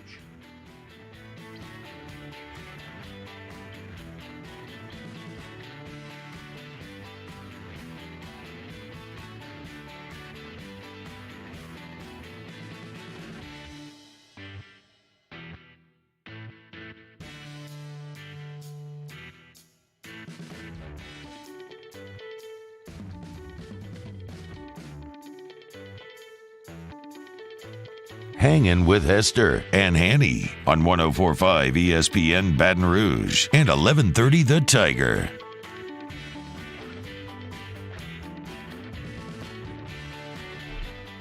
All right, welcome back in. Thursday afternoon here with Richard Dixon. We're going to talk some college football that it's actually taking place right now. And some conferences that thought they were going to take place right now that aren't going to take place right now. We're talking about the Ivy League. They have decided, Richard, they are canceling their spring season after they delayed it from obviously the fall to the spring due to COVID-19 issues. So the Ivy League will not have football for a full calendar year. Are they going to extend everybody's scholarship? Or partial, or however they do with the scholarships in the Ivy League anyway? I'm sure all of the bylaws will come in here pretty soon. I'm sure there's a future lawyer on the team right now that could probably come up with something, pretty quickly. There, yeah, they got to do the right thing. I mean, it's not the student athlete's fault. So I would assume they'll do the right thing there. But we were kind of joking about the being a lawyer part, but there's a lot of players that play in the Ivy League that probably won't wait now. They're probably trying to be a doctor, trying to be a lawyer, trying to be whatever their next career is. And look, they're fortunate enough to be smart enough to play in the Ivy League. They went there for a reason. Yeah, I mean, it's, to me, you just hate it for the kids, especially guys that they know it's their last chance to play football. Your seniors, your guys that know they're going into a professional career after this, other than sports, and they really want to enjoy it and just to. They all got their hopes up that they were, okay, at least we get to play in the spring. And now that's taken away from them. So you definitely feel bad for all those guys. All right, and, kind of staying in the same subject, a team like Austin Peay. Remember, Austin Peay had the first game. They were playing against Central Arkansas. Our guy Brad T came on the show, and that was the game that they scheduled. Well, they played some games in the fall. Now they're playing in the spring as well. So can you imagine, getting ready for the season, playing a couple games, taking a break, and now you're playing in the spring? As a player, they probably enjoy it at that point just because it got taken away from you in the fall. You got to get ready for it. It was almost like an intense spring training. You get a couple games in, and then, you're coming right back, and we're going to play a full season now. I think that I would enjoy, but the bigger transition is going back to the fall next year after playing a full season in the spring. That's going to be tough to do. You've got teams like McNeese that are playing right now. They're playing in the spring. Imagine playing 24 games in a calendar year. I don't know if the season's extended. I don't know how many games they're trying to play in the spring, but even if they're playing 10 and you have a 12-game slate next year at 22 games, it's just tough. it's hard to imagine that, preparing that team, that coach, when you talk about roster management as far as that, you're going to have guys get injured. You do, it's football. It's going to happen eventually. And then trying to work around it for next year's team. It's going to be a mess. No, I mean, like I said, McNeese played a game, and then they're going to play in Tiger Stadium in the fall. Yeah. So one of the things that I was worried about was if you have an injury, if you have something that happens and you have a year-long injury, you tear your ACL in the springtime. If you're a McNeese State football player, you're done, and then all of a sudden now you're done. Yeah. Now you're done for 2 football seasons. And, can you ever get back into the rotation? Can you get back and not be forgotten about? And that's why I think the Power 5 went away from it. When they were originally talking about a spring season, the Power 5 got that. They knew that they couldn't make that work. And there's guys that, that are relying on getting their seasons in at the next level. I guess, you still, for the kids, they want to have their season played. But, I mean, they were just trying to do whatever they could to make it happen. I think it's going to be tough as a player. But we're obviously going to see how it works out at McNeese. So when I look at it, so the Austin P Governors, they played 3 games, August 29th against Central Arkansas, September 12th against Pittsburgh, September 19th against Cincinnati. So they played 3 games. They're going to go from September the 19th until February 21st. Does this count as 2 football seasons? Does this count as 1 football season? Because now they have a full schedule. Tennessee Tech, Tennessee State, Southeast Missouri State, UT Martin, Jacksonville State, Murray State, and Eastern Illinois. They go all the way until April the 11th. You're going to go from April 11th to probably training camp in end of July, early August? Yeah. That's pretty rough. I would imagine there's going to be a lot of no padded practices. I mean, you're basically just trying to limp through, get to the games, and keep everybody as healthy as possible. So you played the Central Arkansas game, which, again, it was the first game of college football. There was a lot of eyeballs. You were on national TV. I believe you were on ESPN 1, not 2, not you, not news. You were on the main ESPN. And so I understand the decision to do that because you're a program that doesn't get that ever. Yeah. And then you play 2 money games at Pitt, at Cincinnati. But that's got to be that's had to be a little bit of a struggle to keep your guys engaged, right? Do you go home from October until December? Not go home, but not, do what you would normally do to get ready for a season. Like, you played 3 games. It's like North Dakota State, man. They played 1 game. You played a showcase against Central Arkansas, and then that was it. And now they're playing in the spring. Like, you got ready for 1 game for Trey Lance to have a showcase, and now you're trying to start over again. I think it's almost, for those guys who started it in the fall, got canceled, and playing in the spring is a little bit easier because they went through the acclimation period of getting ready, getting used to being in pads, and then you played a couple games. Now, okay, we're done. You got that break, but it's almost like coming back from the season to spring training. You're a little rusty at first, but you get ready to go. Everybody's a little bit excited. So I imagine those guys are excited they're getting to play. But to me, it's going to be more challenging when you're talking about fall next year. And then look at a team like Central Arkansas. They played a full slate. So they played a full slate. They did, home and homes with teams. I mean, they were creative. And, again, I'm going to mention Brad Teague until I stop doing radio because of what he did to get his team on the field when no one else on that level was really doing those things. Yeah. And they played a full slate. But their conference, the Southland Conference, well, most of those teams are playing now. They didn't really play in the fall. You had, different situations where you play a game or 2, but they played a full slate. And that's got to be just. So they played a full slate in the fall, and they're going to turn around and play again in the spring? No, they're not going to play. So they're just not playing in the conference. Yeah. So, and I know they're switching to the American here coming up, and I don't know if that takes place in the next football season or if that's actually 2 football seasons from now. But I think that's awesome of that coach that with the conference not playing, that was still able to go out and get a full slate of games. Not the American. I believe they're going to the Atlantic Sun. Right? Yeah. Just shake your head. Yeah. Whatever. Just Atlantic Sun there. So. I don't know what the long-term effects of this are going to be, and I'm enjoying watching football. Heck, Ed Orgeron scored the game-winning touchdown in double overtime against Tarleton State. That was a lot of fun to watch. I'm not complaining about having football. I just worry the long-term effects of these teams that are trying to break it up. You played in the fall a little bit, now you're going to play in the spring. You play in the spring a little bit, now you're going to play in the fall. What that does to players' bodies, what it does to their mental health, what it does to the scholarship situation, and all those things. And the coaches too. Yeah, and like I said, to me, going from playing a few games in the fall and then having it halted and starting back up in the spring is not that big of a deal. To me, going from playing in the spring to playing the following fall is where it's going to be really challenging. All right, we've got some questions inside the Bayou Ford chat. Let's see. One wants to know, will this affect their scholarships as the count is 1 year, 2? I guess because of everyone getting the extra year, that I guess Austin Peay's 3 games in the fall counts as a season, and you get that extra year. So now you come in the springtime. I can't imagine it's 2 different seasons or the same season. Hell, I don't know. What are we doing here? It can't be 2 different seasons because you're talking about a 3-game season, and then you're going to turn around and play in the spring. I would imagine that, everybody, now that they're playing, they don't lose that eligibility, but I guess the NCAA already made it across the board that they get that extra year. I have no clue.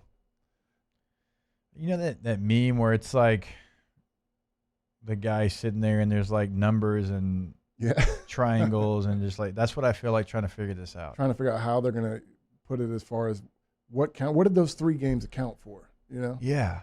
Nothing. Money. Money. They got money, and they were basically exhibition games, paid exhibition. Sure. Because I don't know. That's a full-time radio guy question, not me. Yeah, I like how you did that. You throw the shade on me. So, look, we got spring football. You're going to have fall football, and these teams are doing it so they can make some money off the small gate that they're going to get. You've got some ESPN Plus deals tied into, I know, the Southland Conference and other conferences. So, look, do everything you can to keep your athletic programs going. I understand that.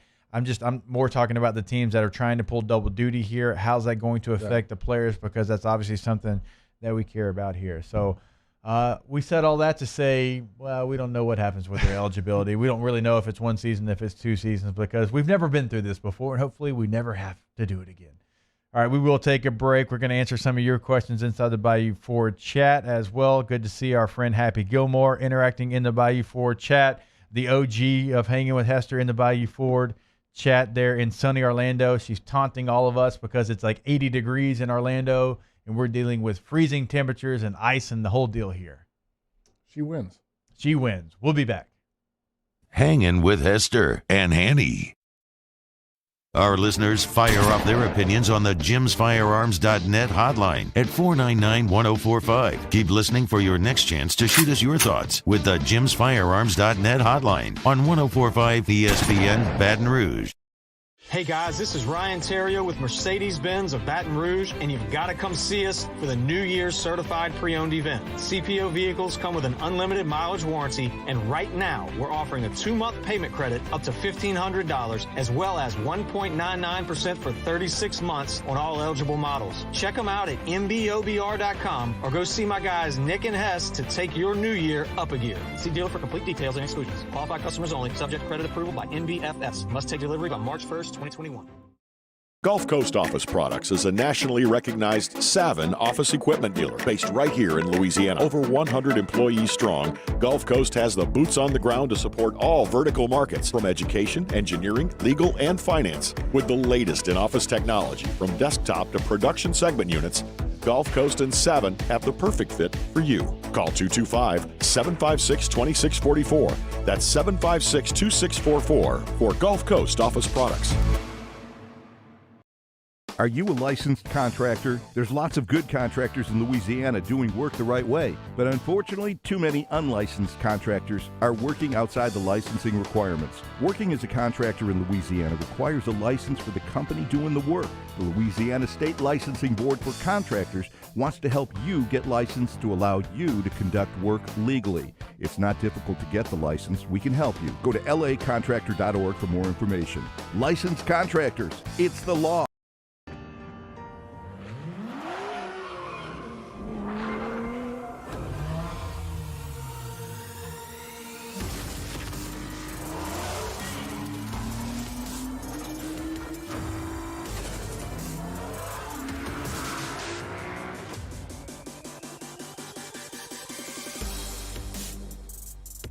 Acura of Baton Rouge for attractive offers on the MDX.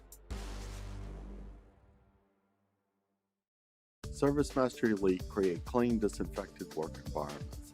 As a local business, we take pride in serving the New Orleans and Baton Rouge areas.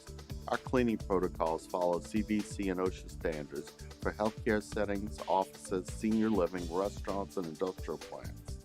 Contact Service Mastery Elite to get your operation ready for reopening with germ disinfection clean.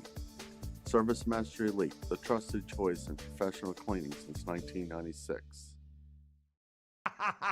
Can you feel it?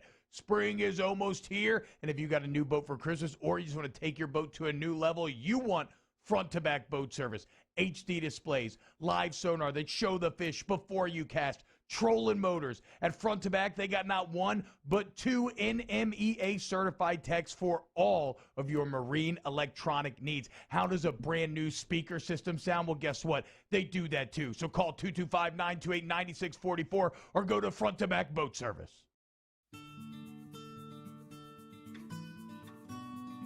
This is a house call.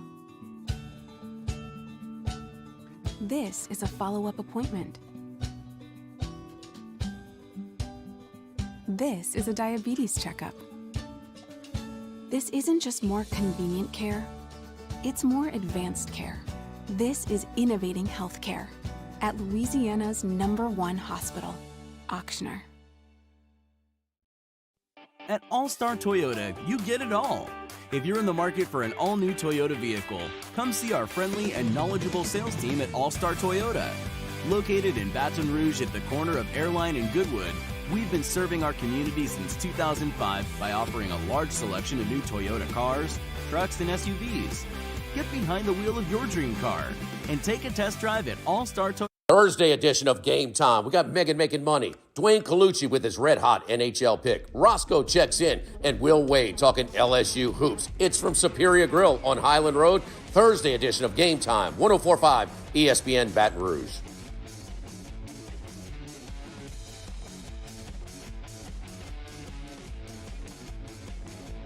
Hangin' with Hester and Hanny on 104.5 ESPN Baton Rouge and 1130 The Tiger. All right, welcome back in. Hanging with Hester without the Hanny, presented by Richard Tonda. Next week it'll be Hanging with Hanny without the Hester. Look at you. That's right, it will be. Yeah. It will be. He's going to have a nice little lineup, though. He's going to have Ronnie Ranch join him on Monday and Fridays. I haven't seen Ronnie in forever. Dude, I got excited seeing Ronnie yesterday. Like, I was almost, like, dude, I saw you like all the time for like 2.5 years. Yeah. I hadn't seen you in forever. I mean, he showed up, you know, looking like a gentleman. Late. With his little hat. Had a little scarf. A scarf. Was he late? He wasn't late. I was kind of mad that he was early. I was like, dude, the last time we kind of did this together and you're going to be... But I will say I was disappointed in Ronnie because he's really good at impersonating, you know, Jim Hawthorne and Skip and Coach McNary and a lot of different people. Yeah. The worst British accent attempt I've ever heard in my life. I wish I'd heard that. It was really bad. I almost went to Calandro's the other day just because they were doing sports shorts, and I was like, man, I haven't seen Ronnie in so long. I was out running some errands, but then I got busy and didn't swing in anyway. But we'll have to do it soon. I mean, I felt like the Friday shows when it was me, you, and Ronnie for a long time. I mean, I always enjoyed having Ronnie in here. When would we do Friday shows? I don't remember that. That was a while back. You talking like 6 to 8 Friday shows, or no? We didn't do 6 to 8 Friday. I don't know. Too many hits to the head. Yeah, it was a while back. At some point over the last 2 years, we had 6. Hey, it was a while back there, Bo. Hey. All right. I'm going to play a little NFL draft game with you. Are you ready? Sure. You actually sounded confident in that. I mean, Why not? It's just an opinion. All right, I'm going to give you 2 players at each position, and you have to tell me which one you would take and why. Okay. Sound good? Oh, I like the music. Thank you, Cade. All right, so we know who the #1 quarterback is going to be, correct? Yeah, even though he just had shoulder surgery. Were you surprised he had shoulder surgery? That's a non-throwing shoulder. He'll be fine. He'll be ready to go. Yeah. Not an issue. He'll be fine. Okay. So I'm going to give you Justin Fields or Zach Wilson. I just don't know much about Zach Wilson. Is that the North Dakota State guy? No, that's the BYU guy, so you really don't know anything about him, actually. No, nothing. Justin Trey Lance Fields is the North Dakota State guy. All right, yeah, I'm going with Justin Fields. All right, yeah, since you don't know who the other guy is, doesn't surprise me. It's okay, we'll get you there. Najee Harris or Travis Etienne? Najee, big time, big lean. I mean, Travis Etienne, to me, hurt himself by coming back for senior year, which I hate because I would always encourage kids to come back and really improve your draft stock. I don't think he had the season he was looking for. And Najee's just a beast. I don't see how Najee, I think, improved his stock maybe more than any player in this draft. I mean, it was He's what you wanted to see happen for Travis Zach Etienne. Like you thought you wanted to see that same progression, and Najee definitely was the one. He went to a guy who was like a runner with no home run ability to an all-around back with big-time home run potential. To a 6'2" guy hurdling people and then outrunning people to the goal line. And he's a complete back. He's got. I think hands, his game translates really well to today's NFL. I can see him going 12 to San Francisco, like the ceiling. I think he's similar to Derrick Henry. I mean, as far as being that big back that can power through and still has breakaway speed, I think he definitely was the biggest winner. 12 to San Francisco, maybe 18 to the Dolphins, 23 and 24 the Jets and the Steelers. And if Buffalo needs a running back so bad. They had single-digit attempts at the end of the season because it was either Josh Allen throwing the ball or running the ball. So does Miami has the number 3 overall pick and 18? Yep. So I see in the latest draft they got Jamar Chase going number 3 to the Dolphins. Then you get Najee at 18. You got Tua last year. That's a pretty solid foundation for your offense going forward. I need to see more growth from Tua. Yeah. They were better with Fitzmagic in than they were Tua Tagovailoa. He was a rookie. Fitzmagic, that is his scenario. He knows exactly what he's doing. I need to see more growth from Tua Tagovailoa before I can put a stamp of approval. I think there's a long way to go for him. I agree. All right, here's the one everybody's going to be paying attention to, and you better, hey, say the truth. I'm going to give you 3 names here. Jamar Chase, Devontae Smith, or Jalen Waddle as the top receiver in this year's draft. It's hard to go away from Devontae Smith just because he was the best player in college football. He won the Heisman. He was a guy that everybody knew was going to get the ball. He's a guy that should have been double-teamed, triple-teamed, had a spy on at all times, and he was still wide open all the time. You're going a year without seeing Jamar Chase, but what Jamar did in 2019 was incredible. I think long-term, Jamal is the better player, but it's hard for me to go away from what Devontae Smith just did. I think NFL teams are going to look at Jamar's physical appearance, knowing what he can do, bigger body. If you press coverage, him and think you're going to get a powerful corner on him, is going to shut him down. You're going to be fooled. I mean, this guy, he's got the look. And Devontae Smith's always fair, unfair, going to be tagged as a skinny guy. Yeah. Can he get off press coverage when he's going against Jalen Ramsey? Can he do enough physically to get off the line? I hate talking about his weight because I feel like he outplayed all those conversations. That's going to be the conversation, and it's almost universal. Jamar's name is before Devontae Smith's in every mock draft that I've seen. Brett Favre said that Devontae Smith should go number 1 overall, so I'm going with my boy Brett. Because Mississippi got to stick together? Got to. Gulf Coast. All right, so if I said the Saints are going to take a quarterback at 28, stay with me here, and I said you're picking between Mac Jones and Kyle Trask, which quarterback you taking for the Saints at 28? Going Mac Jones. Kyle Trask was a guy that's kind of, I don't want to say a flash in the pan. He got in there. I'm not going to take any Kyle Trask slander here. I know me and you were high on him, especially when he got in. He really changed Florida a year ago. The way he played at the end of the season was not what you wanted to see from him. He was missing his top 3 receivers. But he's a guy there's still a lot of questions out there. And you talk about Dan Mullen. He's made a lot of quarterbacks better than they were in the NFL. If you go back down the road, I just think that Mac Jones is a guy that is steady. If the Saints selected him at 28, Mac Jones, would that be a steal for you? Yeah, because he's not going to be there at 28. I think he'll be in 16, 17, 18. He'll be in the top 20, the lower half. A lot of people said, Mac Jones is throwing to wide open guys. He's got the best talent. But did you see something from Mac that makes you think he can be just a starter consistency in the NFL? I mean, when you're complete, I don't care when you're throwing to wide open people, you're completing over 72, 73% of your balls with the limited amount of turnovers. He makes smart decisions and puts the ball where it needs to be. I like the mentality of both those guys. Mac Jones, right, committed Kentucky, but when Alabama offered, he didn't say, I'm going to play at Kentucky because he wanted to go out there and compete at the number 1 school. He wanted to go to Alabama, prove he could be the starting quarterback there. Everyone told him that Bryce Young was going to take over. He said, no, thank you. I'm going to go out and have one of the biggest seasons in SEC and college football history. I'm going to bet on myself. It's kind of basically what he said. Kyle Trask, same way. Didn't play in high school because of De'Aaron King. I'm going to go to Florida. They've got Felipe Franks. He's supposed to be all-world.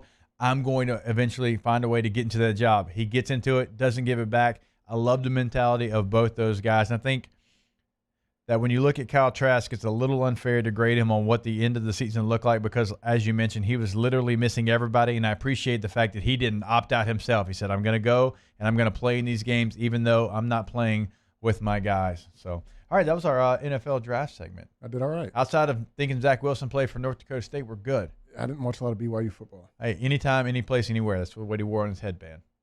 Unless it was, what was the school that they turned down? Is he better than Taysom Hill? So now every BYU quarterback's the same? Maybe. Oh, nice. Yeah, which one was it? Was it Org? It might have been. Might have been Org. It was. They turned down somebody. We'll leave it at that. And they went to Coastal Carolina and lost. I do that on short notice. Didn't work out. All right, we'll take a break. When we come back, I'm going to finish it up like we do every single day with Ask Us. Go ahead and get your questions in. We'll have the random question wheel as well to finish the show here on a Thursday afternoon. Hangin' with Hester and Hanny. We opened up the playbook and expanded our coverage. Listen daily in high definition on 98.1 HD2. We are 104.5 ESPN Baton Rouge. 50 years ago on Easter Sunday, Breck's Baton Rouge Zoo proudly opened our doors, and we've been hopping ever since. 5 decades of connecting people with animals, teaching our community about the problems facing wildlife and how we can help, and working with zoos across the world to protect endangered species. Today, our future is taking flight by stretching the possibilities of what your zoo can become, while we keep it fun and affordable for everyone. Thanks for coming along. This isn't just another day. It's so much more. Kelly's life was put on hold when her auctioneer primary care doctor discovered a rare blood disorder. Her doctor connected her to an auctioneer care team of cancer, heart, and kidney specialists. With multiple primary care locations around Baton Rouge, same-day appointments, and online scheduling, we're relentless about keeping you healthy. Auctioneer Baton Rouge, innovating healthcare for Kelly. Starting in 1974, Central Plumbing has served Baton Rouge and surrounding areas for all of their plumbing needs. Through these tough and trying times, we want you to remember that the Payne family is here to continue to support and serve you. As a multi-generational business, there is no job that is too big or too small. Residential, commercial, industrial, hospitality, we're here for anything you need. 24/7, 365. Give us a call, 225-925-8552. I've been doing business with Luba for 25 years. They're dependable, trustworthy. It's just the attention to detail with our clients. Our folks have years and years of experience. They're highly trained professionals, but many companies have that asset. What I'd like to think makes Luba a bit different is that we use those talents in a way that truly is dedicated to serving the needs of the folks who depend on us. Are you a licensed contractor? There's lots of good contractors in Louisiana doing work the right way, but unfortunately, too many unlicensed contractors are working outside the licensing requirements. Working as a contractor in Louisiana requires a license for the company doing the work. The Louisiana State Licensing Board for Contractors wants to help you get licensed to allow you to conduct work legally. It's not difficult to get the license. We can help you. Go to lacontractor.org for more information. Licensed contractors, it's the law. Gulf Coast Office Products is a nationally recognized Savin office equipment dealer based right here in Louisiana. Over 100 employees strong, Gulf Coast has the boots on the ground to support all vertical markets, from education, engineering, legal, and finance. With the latest in office technology, from desktop to production segment units, Gulf Coast and Savin have the perfect fit for you. Call 225-756-2644. That's 756-2644 for Gulf Coast Office Products. Hey guys, this is Ryan Terrio with Mercedes-Benz of Baton Rouge, and you've got to come see us for the New Year's Certified Pre-Owned event. CPO vehicles come with an unlimited mileage warranty, and right now we're offering a 2-month payment credit up to $1,500, as well as 1.99% for 36 months on all eligible models. Check them out at mbobr.com or go see my guys Nick and Hess to take your new year up a gear. See dealer for complete details and exclusions. Qualified customers only, subject to credit approval by NBFS. Must take delivery by March 1st, 2021. Service Master Elite create clean, disinfected work environments. As a local business, we take pride in serving the New Orleans and Baton Rouge areas. Our cleaning protocols follow CDC and OSHA standards for healthcare settings, offices, senior living, restaurants, and industrial plants. Contact Service Master Elite to get your operation ready for reopening with germ disinfection cleaning. Service Master Elite, the trusted. On the next Off the Bench, we officially launch on CST and we kick it off with new LSU defensive coordinator Durante Jones. Hunt Palmer gets you ready for the basketball and baseball weekends on Off the Bench. 104.5 ESPN.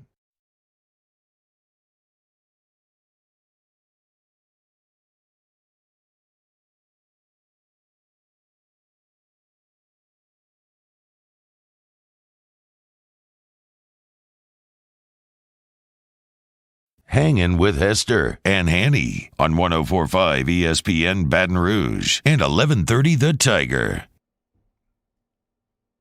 My man K, that's what I'm talking about. One last time here on the afternoon show, bringing us back in, Little King, Elvis Presley. Is that approved? Y'all allowed to do that now? You know what, doesn't matter because my man K is holding it down, and we're going to do it for the last segment here. I appreciate that. He knows Elvis goes a long way with me and bumper music as well. Mississippi boy. So I appreciate that. All right, let's go ahead and get into our Ask Us segment.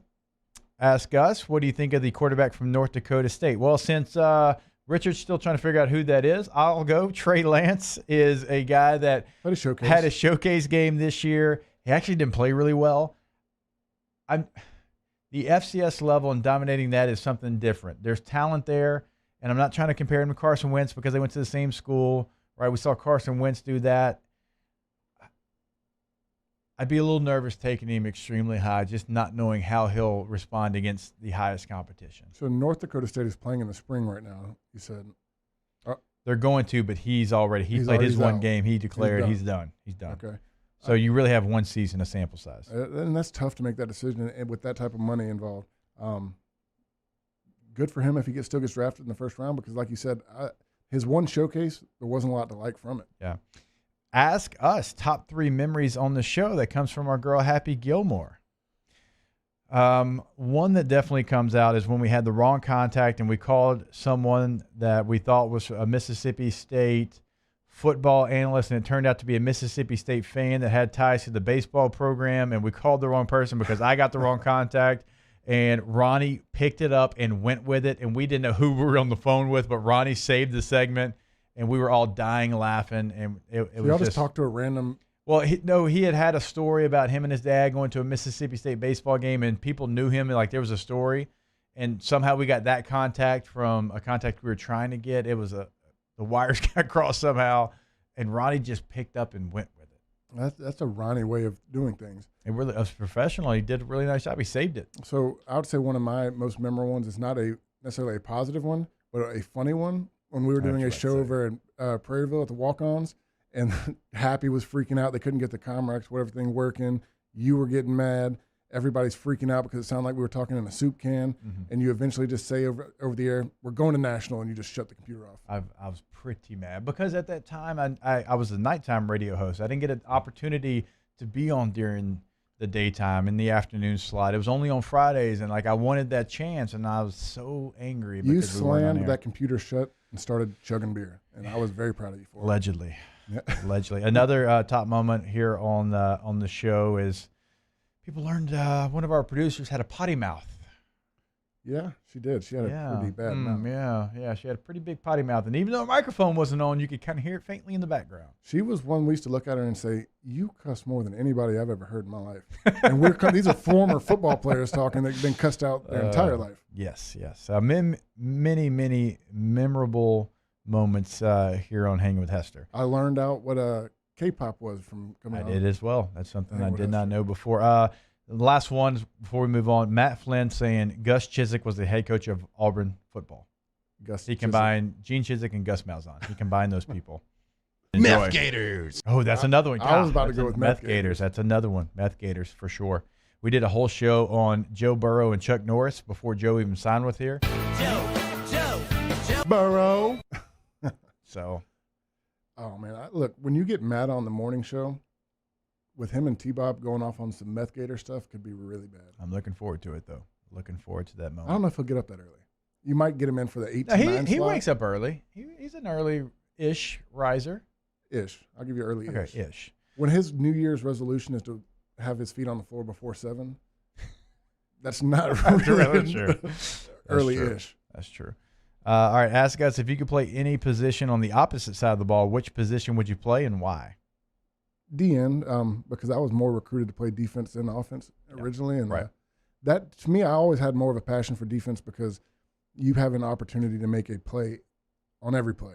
Right. And with offense, you're kind of limited. I mean, you got to do your job, but you know when you're going to make a play or not. I'm playing Mike linebacker. I'm coming downhill. Don't ask me to cover anybody because that is not a strength of mine, but I could definitely fill the A gap if you need me to do that. You would have been a fullback's nightmare. Yeah, I know what you're trying to do there, fullback. Ask us, what's the fanciest restaurant you've ever eaten at? There was a place in Shreveport called The Village, and it was so dim lit Shreveport that you had to have flashlight. Hey, we can cook up there, all right? The Village, yeah, in Shreveport, it was fantastic. It was dim lit, and you had to have a flashlight to see the menu, the whole deal. I would have to go somewhere. I'm trying to remember the name of it. We were going to the Breeders' Cup in Kingland, and there was a nice little steakhouse somewhere off the river over there. It's pretty good place. Probably the most. If it wasn't the fanciest, it was the most expensive place I've ever eaten in my life. Okay. Ask us, is the Hangin' with Hester swag going to migrate to OTB? So we're talking about some of our flair. The Coors Lights for sure coming. There's no doubt about that. Yes, some of this will be on the set. We actually talked about that. We're going to get here early tomorrow morning so we can make sure we have just the right mixture between the two shows. What's going to be the first morning show you drink a beer on? Probably tomorrow. Okay, let's go. It's probably going to happen tomorrow. T-Bob's not going to turn down a beer. That's for sure. No. I'm trying to keep up. There's a lot coming in. Ask Dick, best restaurant on the Gulf Coast. Mary Mahoney's, sure. Go in there, tell Bob Mahoney that I sent you, and you will have a great time.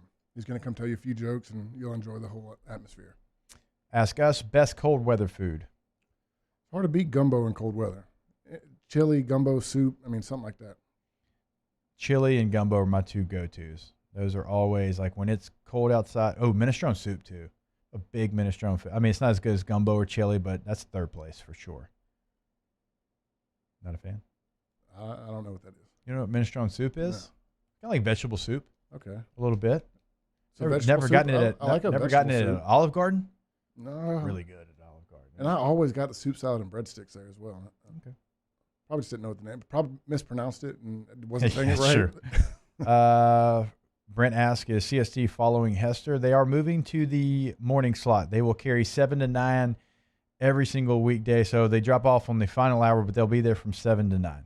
You know what's funny? There's a lot of people that I was working with the last couple of days, but they were home because of the weather, and they did not realize that Hangin' with Hester was already on CST. They're like, man, I was sitting at the house. I was flipping through the channels, and your boy was on TV. Look, it's not the biggest TV time slot, but the morning time is. Get ready with T-Bob and Jacob on OTB. All right, favorite comedy movie of all time. Coming to America, Trading Places, Harlem Nights. So many come to mind. Yeah, we were talking about some of the ones that we were growing up with Happy Gilmore and Adam Sandler and Will Ferrell. With there was a bunch of good ones. Just Billy Madison, Old School. We talked about that. So I got a love for 1980s Eddie Murphy, if you can't tell. Ask us, what odd smell do you really enjoy? I love the smell of rain. Does that count? Like right before it rains? Yeah, you always smell. get that sense. I don't know. That's a tough one. For some, the rain, that was a good one because I know exactly what you're talking about. Some people like the smell of gasoline. Oh, I do. I think I like the smell of gasoline. Yeah. The gasoline. There's a smell that's terrible, but you would always enjoy it. Like when I'm going fishing early in the morning and you got that marsh mud. It's not a good smell, but you're going out to enjoy the day on the water and fishing, so it always puts a good feeling in. Nikki making fun of the way I said minestrone soup. It's not minestrone-y. Not minestrone-y. It's minestrone. Minestrone. Minestrone. E. Yeah, I don't like that. Minestrone. I would have known what you're talking about if you said minestrone. Oh, no, because minestrone and minestrone-y are completely, what are you talking about? That's what makes the light bulb go off? That's what made it go off. Hey, Nookie, that's what they call it in Tennessee. I'm a redneck. I say things a little different. Minestrone. Nookie. We're going to go with it, okay?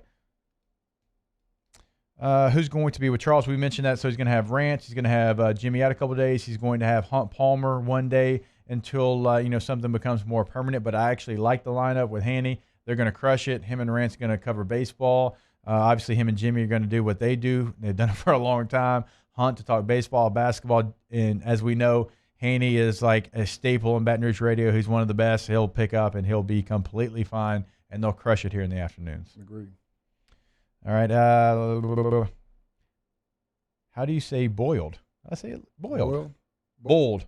Hey, boiled. A little boiled shrimp. A little boiled and egg. Hey, I did appreciate when you depends on who I'm around. I think you hadn't asked us in the last week or so, what's your favorite way to eat shrimp? Boiled shrimp is by far my favorite way to eat shrimp. Yeah, me too. I've heard some North Louisiana people call it bald. Boiled. If I'm really thinking, if I'm like around boiled, but if I'm just talking fast, boiled shrimp. Boiled shrimp. That's the right way to say it. Yeah. Do I sound like I've got marbles in my mouth a little bit? Yes, I do. But I know what he's talking about, that bald. I've heard some like really redneck guys talk about it. Yeah.